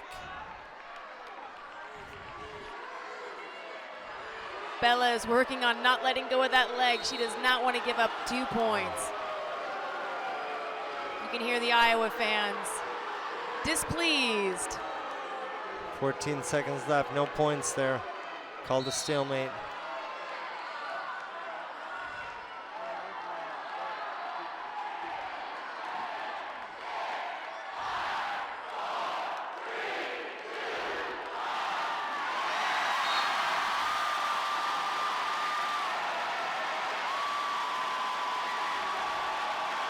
It looks like there was some emotions that ran pretty hot in this match. Macy Kilty, the 2025 145-pound National Collegiate Women's Wrestling National Champion. There was some emotions out on that mat. There was some blood out on that mat. Yeah, definitely some emotion there, right? You can tell that there's some storylines there between the two and between the institutions, right? That's right, and, that's right. And Macy's a national champion for the first time, and just really one of our rising stars, and did a great job. But I give credit to Bellemere for really staying in this match and fighting the whole way through, like I talked about before. It's definitely something that Coach Norton has instilled in those athletes, and win or lose, they're going to fight to the end, and that's a great thing to have within your program, and it was a great effort there. Yeah, and you know, when you're looking at the stadium and how the fans have taken over, it is not lost on me that you have North Central College fans sitting right next to the University of Iowa fans, and they are battling it out with chants, with cheers, and they were as in that match as any match. Yeah, hopefully we keep the wrestling on the mat, not up in the stands. And here's Heather with the national champion.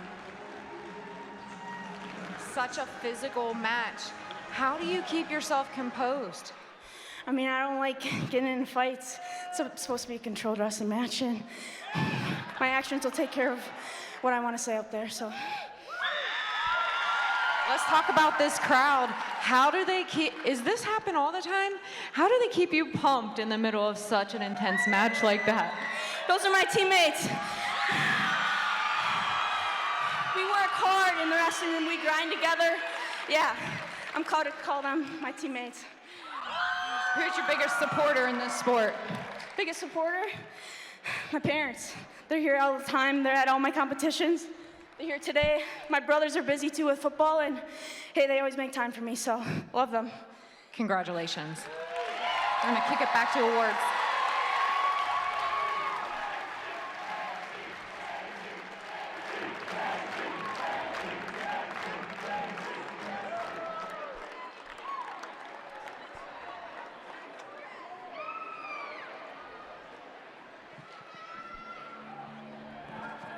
And now, ladies and gentlemen, for your All-Americans at weight class 138, presenting the awards at 138 is Coach Jake Short of Grand Valley State. Taking 8th, All-American Alyssa Caltagione of Northern Michigan University. Taking 7th, All-American Nina Makem of Augsburg University. Taking 6th, All-American Paige Wermeister of Presbyterian. Taking 5th, All-American Taylor Graveman of North Central College. Taking 4th, All-American Karina Giangeruso of Presbyterian. Taking 3rd, All-American Nenea Estrella of Iowa. Your runner-up, All-American Haley Jaffe of McKendree University. And your 2025 NCWWC National Champion at weight class 138, Katarina Lang of Grand Valley State.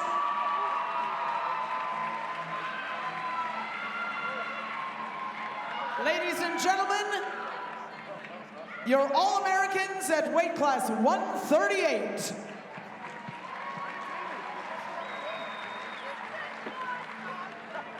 Thank you, athletes. After that last match with the University of Iowa and North Central College, we are back. Up next at 160 pounds, in red, we have Kaylin Albrecht out of McKendree University. She is coached by Alexio Garcia and Nate Smalling.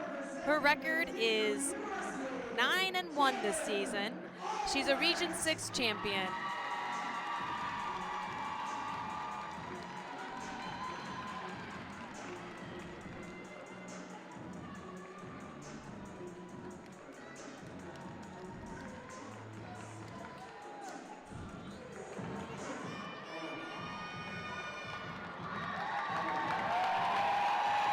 In blue, one of the home crowd favorites, Kennedy Blades, representing the University of Iowa.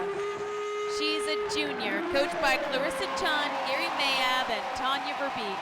Her record this year is 22-0. She is a Region 7 champion and a reigning 2024 Olympic silver medalist.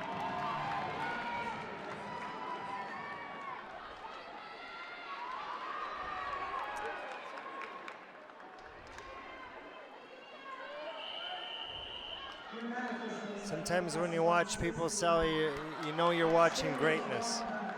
And that's what we have in front of us. Not that Kaylin's going to give in to that, but definitely Kennedy is one of the young, up-and-coming athletes in our sport worldwide.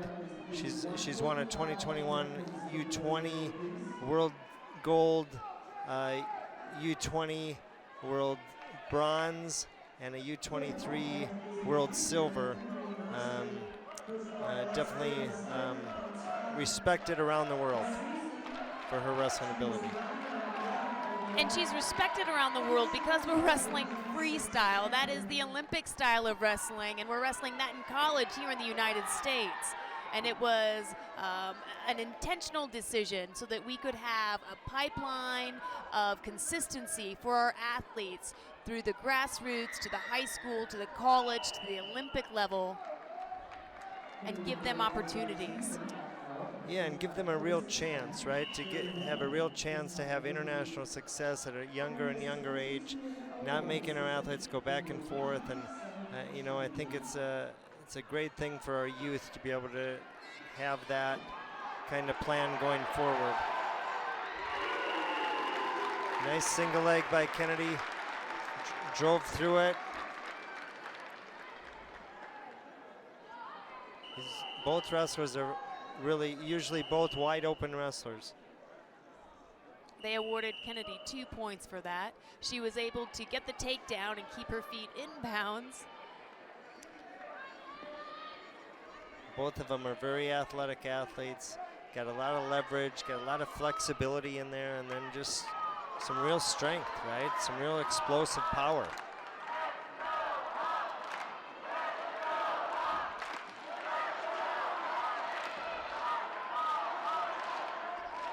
Kaylin's doing a good job of just staying tight and keeping Kennedy on her heels. Kennedy did a great job there of circling and driving her out for a 2-point takedown. Adding another 2 points onto the score. One of the things that Kennedy Blades has been able to really capture is her motion, her movement, and when she gets in, she keeps going. Yeah, she has incredible movement, as she just showed right there.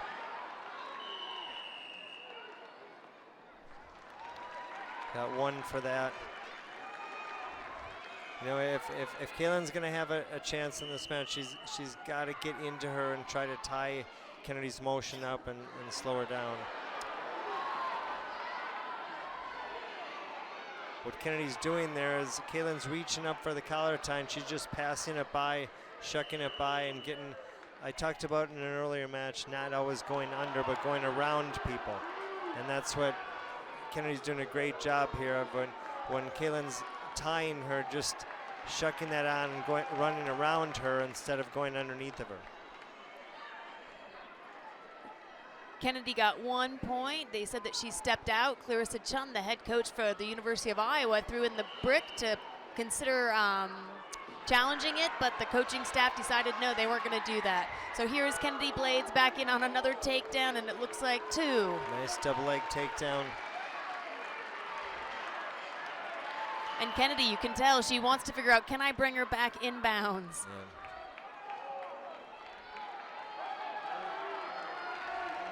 Kaylin Albrecht, she needs to stay focused. She has to keep her head in this match. Just gotta try to climb into this match 1 point at a time.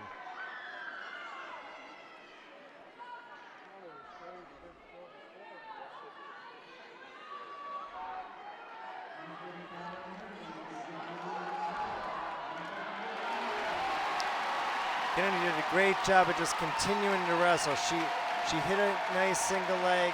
Kaylin had a good defense, and she had another effort after that. And so just chain wrestling through the match. Great wrestling by Kennedy Blades. And now you're NCWWC National Champion for the University of Iowa.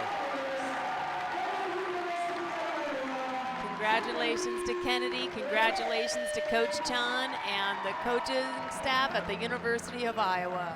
I think Kaylin she needed to have more of a hold of something. She was trying to tie her up by just collar tying her instead of get into a real controlled tie, a 2-on-1 or an underhook, something to control Kennedy's motion.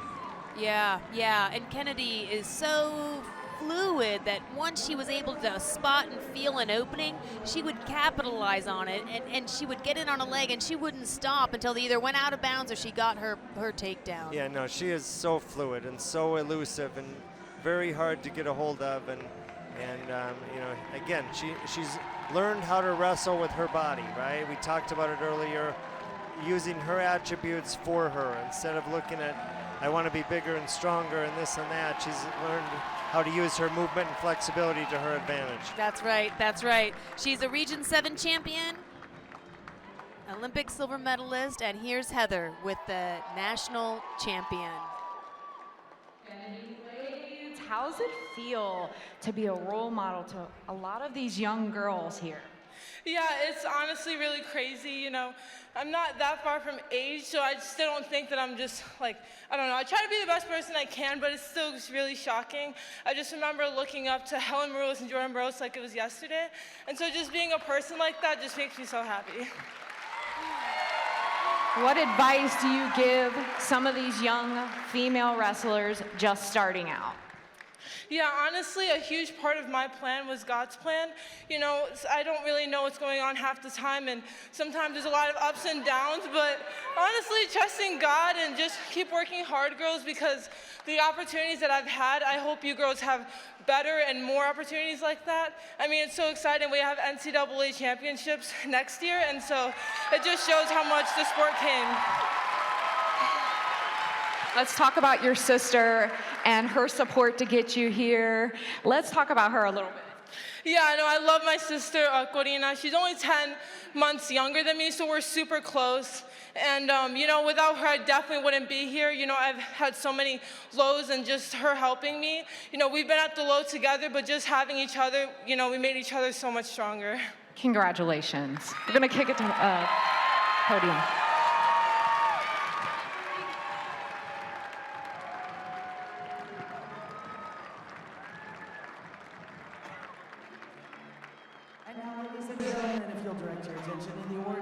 It's time to recognize our 145-pound All-Americans. Presenting their awards, the head coach at the University of Iowa, Clarissa Chung.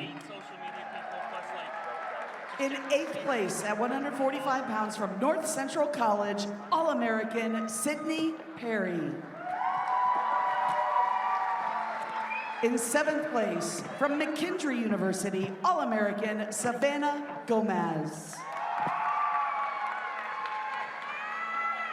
In 6th place, from Presbyterian, All-American Maddie Kubicki. In 5th place, from King University, All-American Anya Drury. In 4th place, from Elmira College, All-American Zoe Lintz. In 3rd place, from the University of Iowa, All-American Reese Laramendi.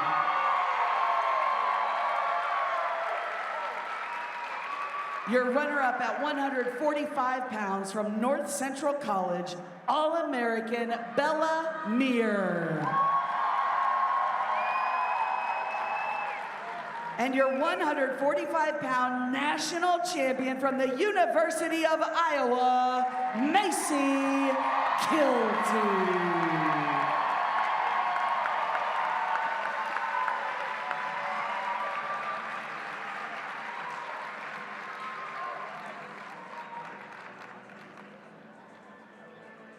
Congratulations to our 145-pound All-Americans.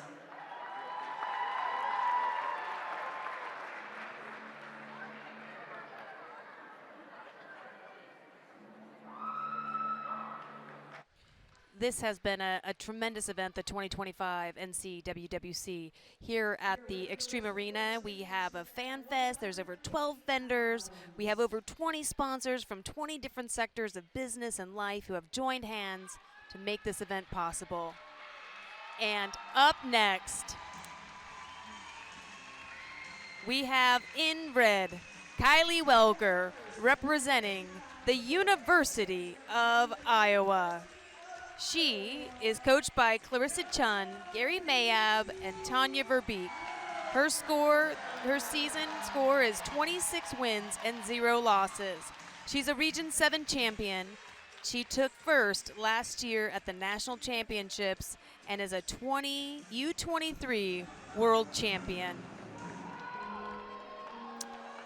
And Sally, she's also the first recruit at the University of Iowa Women's Wrestling Program. That's right. And her opponent is Sabrina Nas. Out of Grand Valley State University, she is a freshman. Her first time here, and she is making an appearance in the National Championship Final. She's coached by Jake Short and Marlene Deedy. Her score is 26-2.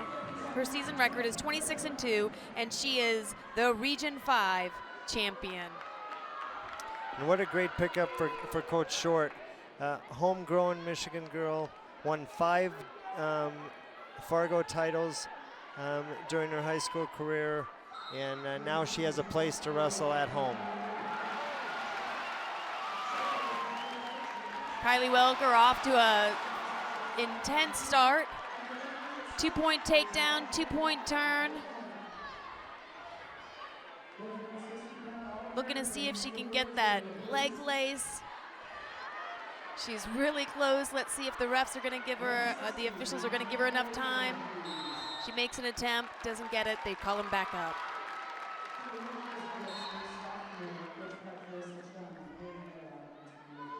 Again, another tall task for Sabrina, but trying to slow Welker down, right? You've got to get a hold of her a little bit. She's so explosive, has such great movement. Another 2 points for Kylie. Another 2 points for that turn. 6-0, 8-0. Another 2 points. And there you have it, folks. 10-0 technical superiority by Kylie Welker from the University of Iowa, a 2-time national champion. Again, Sully, one of our rising stars within the U.S. program, and definitely a superstar here in Iowa City. You know, one of the things that I love about women's wrestling is that, you know, when you think of men's wrestling, it's really tough and aggressive, and it is still that for women's wrestling, but I'm looking over at Kylie Welker, and she's got a ponytail and some pink ribbon in her hair, and she's wearing this pink knee sleeve, and she's finding all the ways to express her personality as vibrant as she is. I just wish she'd show her emotion a little bit.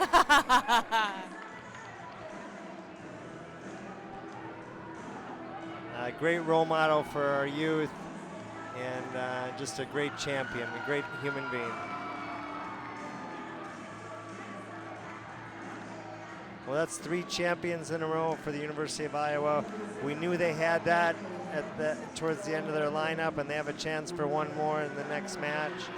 You know, the day got off to a little shaky start for Iowa, but they knew they had this horsepower at the end of their lineup as well. That's right. Clarissa Chun, she's come in. She's the head coach for the University of Iowa.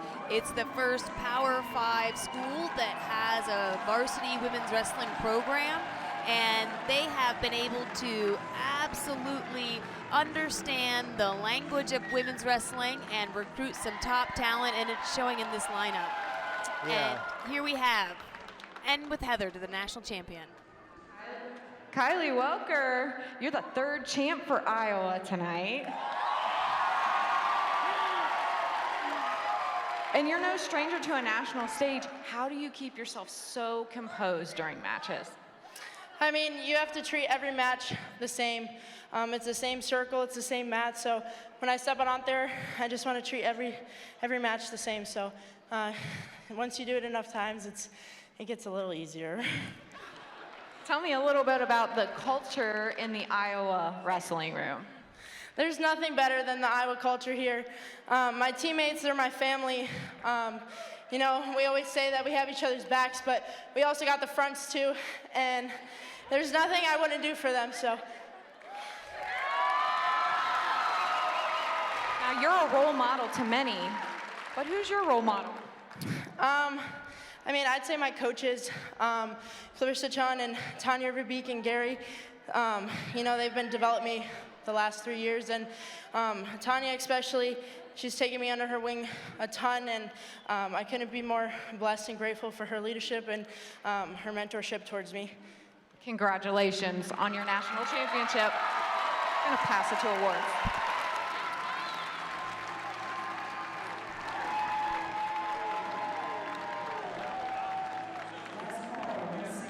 Last call, 160 I think he was All-Americans. watching on Flow. Okay, on Flow.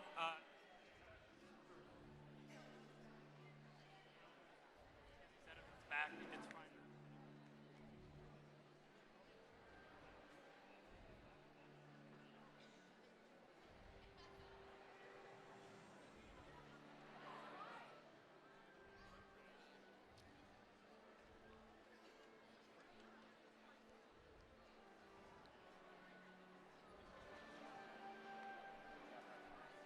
Media, if you could please release our 160-pound champion. Media, she can come back after the awards.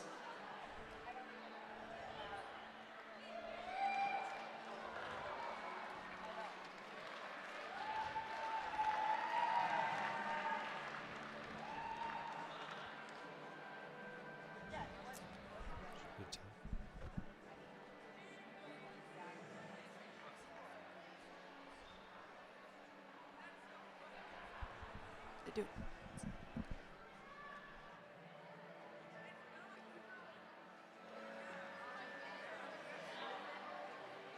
And now, ladies and gentlemen, for your 160-pound All-Americans and champion, presenting the awards at 160 pounds is Associate Head Coach of Iowa, Gary Mayab.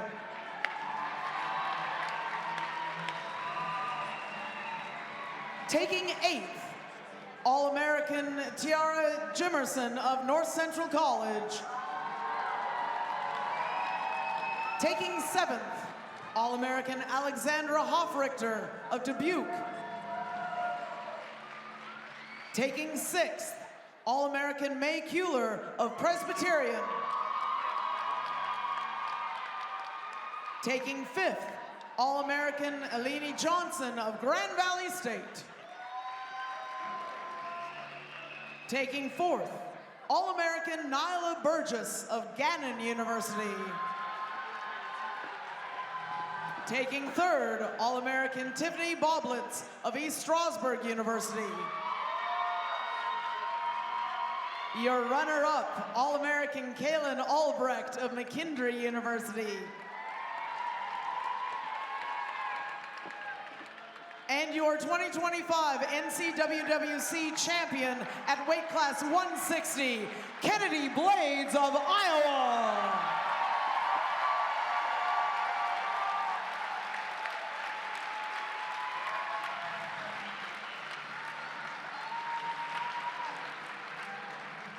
Ladies and gentlemen, your 160-pound All-Americans.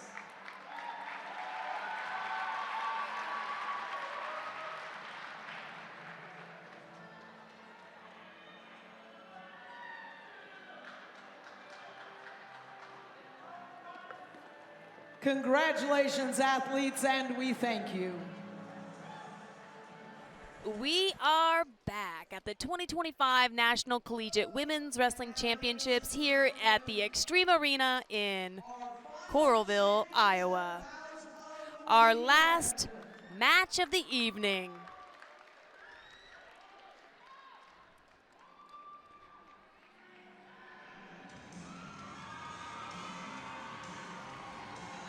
Getting ready to rock and roll.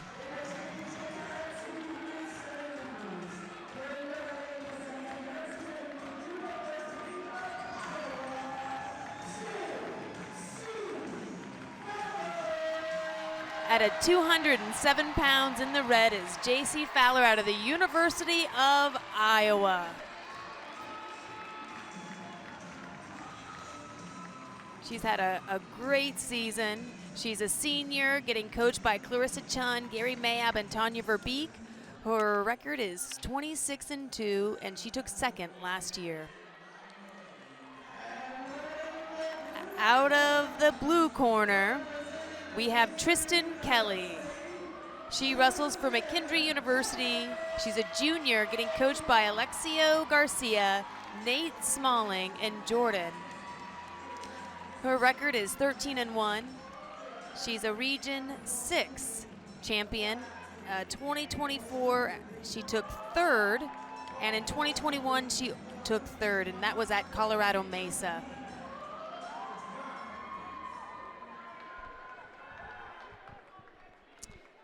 Tristan Kelly is also, Sally, a part of the world-class athlete program with the Army. She was 2022 U20 World Bronze Medalist and also a 2023 Military World Champion and a 2024 Military World Silver Medalist. The World Class Athlete Program, that is a specialized unit within the Army where athletes can train and work to compete for the U.S. Army to make an Olympic team. And while also serving your country and honoring the United States. Now Tristan usually wrestles at 76 kilos, right, in the international style, so this is definitely a bump up in weight for her, and we'll see how this affects her wrestling. She's definitely a great talent, but this is definitely, you know, a high weight for her right now, and I'm sure JC is going to have something to say about it.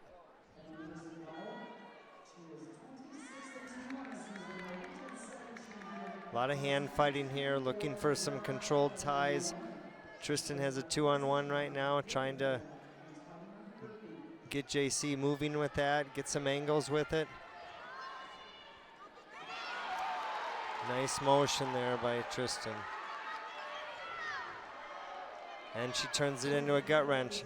Again, that transition from takedown to turn is so important. And in short order, she puts 2 points on the board and is looking for another 2 points. If she's able to get that, she's not. So Terry, when you're saying that Tristan Kelly would normally wrestle at 76 kilos, if I do the math, that's 167 pounds. Yeah, no. And she's wrestling at 207 pounds and has made it to the finals.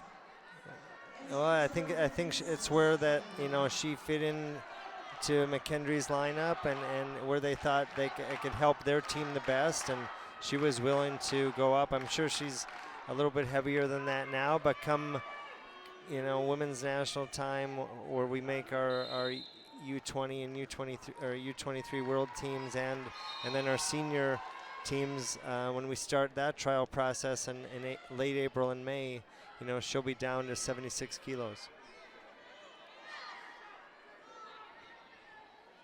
And when we talk about the collaboration that happens within women's wrestling, from the collegiate level to the Olympic level and to the world and national teams, I believe that the winner of this tournament, the national champion, qualifies for world team trials.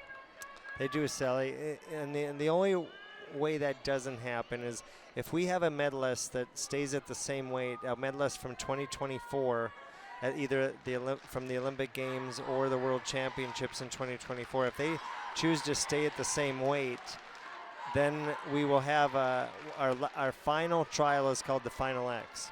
And so if we have that person already sitting in the Final X, then the winner of the U.S. Open will be the second participant in the Final X, and we won't have a trial at those weight classes. If we don't have a medalist sitting to the Final X, then we will have the winner of the U.S. Open will be the first person into the Final X, and then the winner of the trial, which is in mid-May, will be the second person at that weight category. And the Final X are just the top 2 people at each weight class, and then the winner of that is a 2 out of 3 series, and the winner of that will make our senior world team and represent USA at the World Championships in September in Zagreb, Croatia.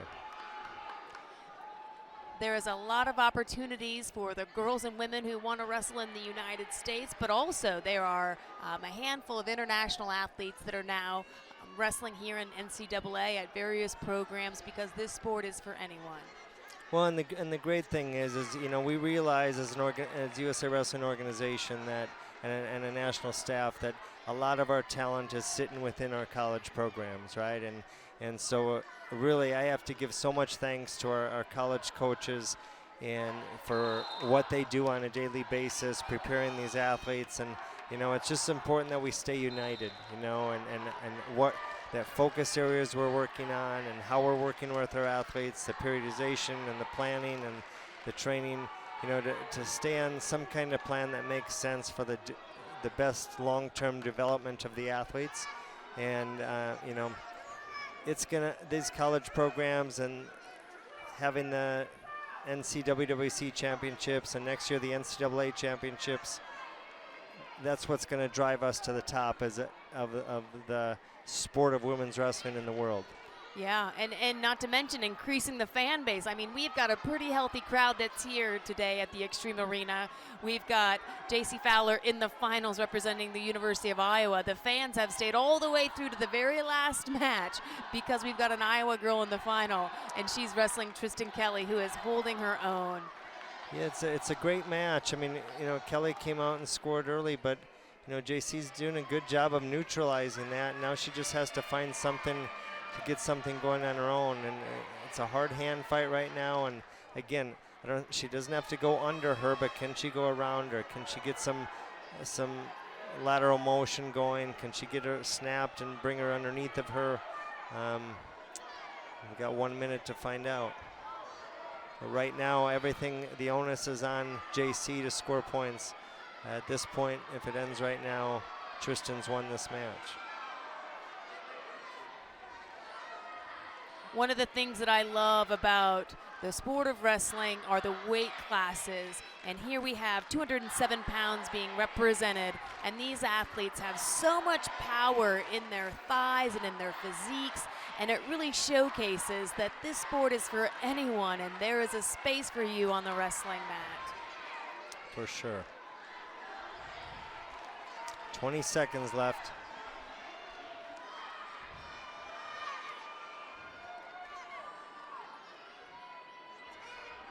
Tristan Kelly moving up from 167 pounds to 207 pounds to wrestle in college. And there it is. She's a military world champion and now an NCWWC collegiate champion for McKendree University.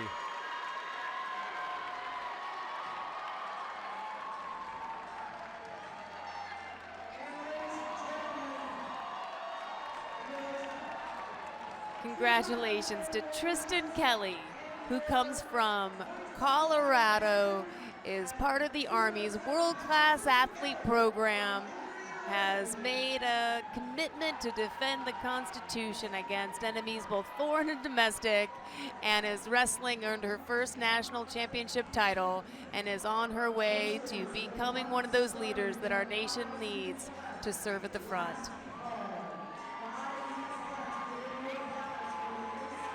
Incredible work ethic, incredible effort.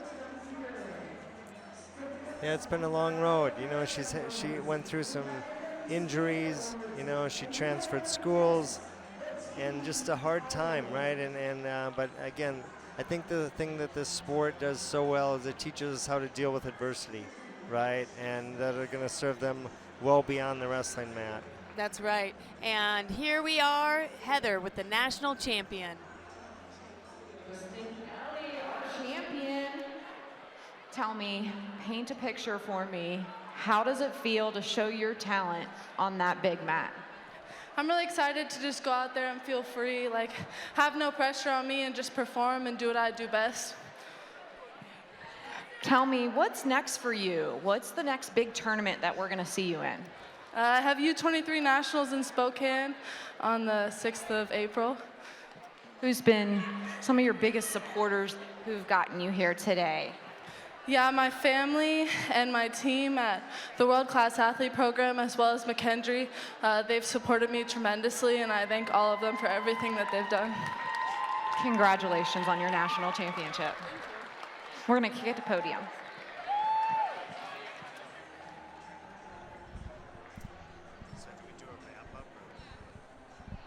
Yeah, we can. With the finalists, with the All-Americans at 207, please come to the head table, to the seats in front of the head table.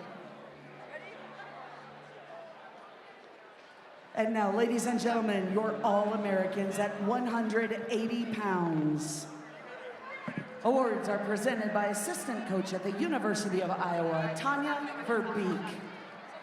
In 8th place, from McKendree University, All-American, Lydia Kraus.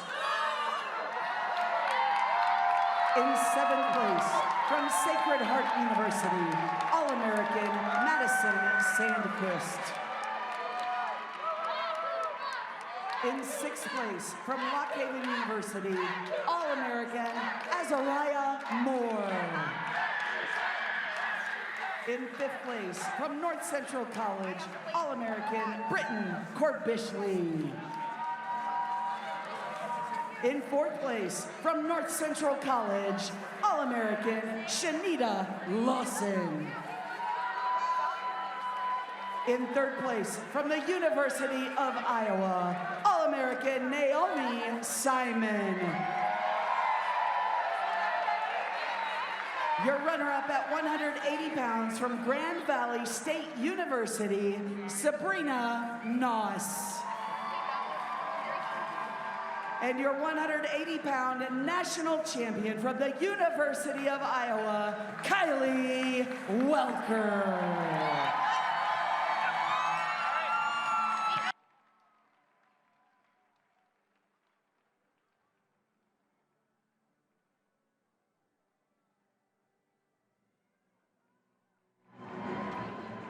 Ladies and gentlemen, your All-Americans at 180 pounds. Congratulations, All-Americans.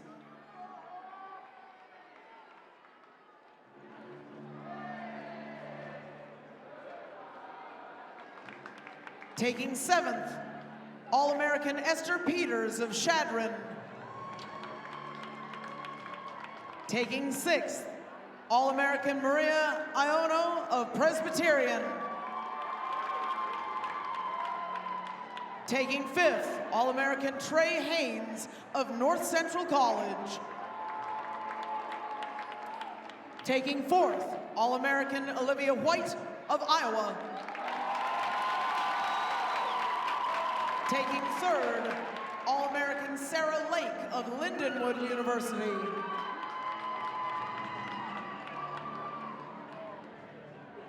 Your runner-up, All-American J.C. Feller of Iowa.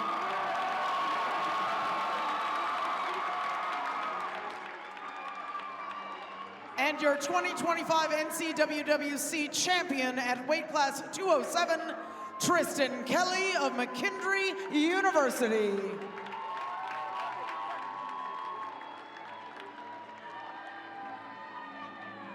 Ladies and gentlemen, your 207-pound All-Americans.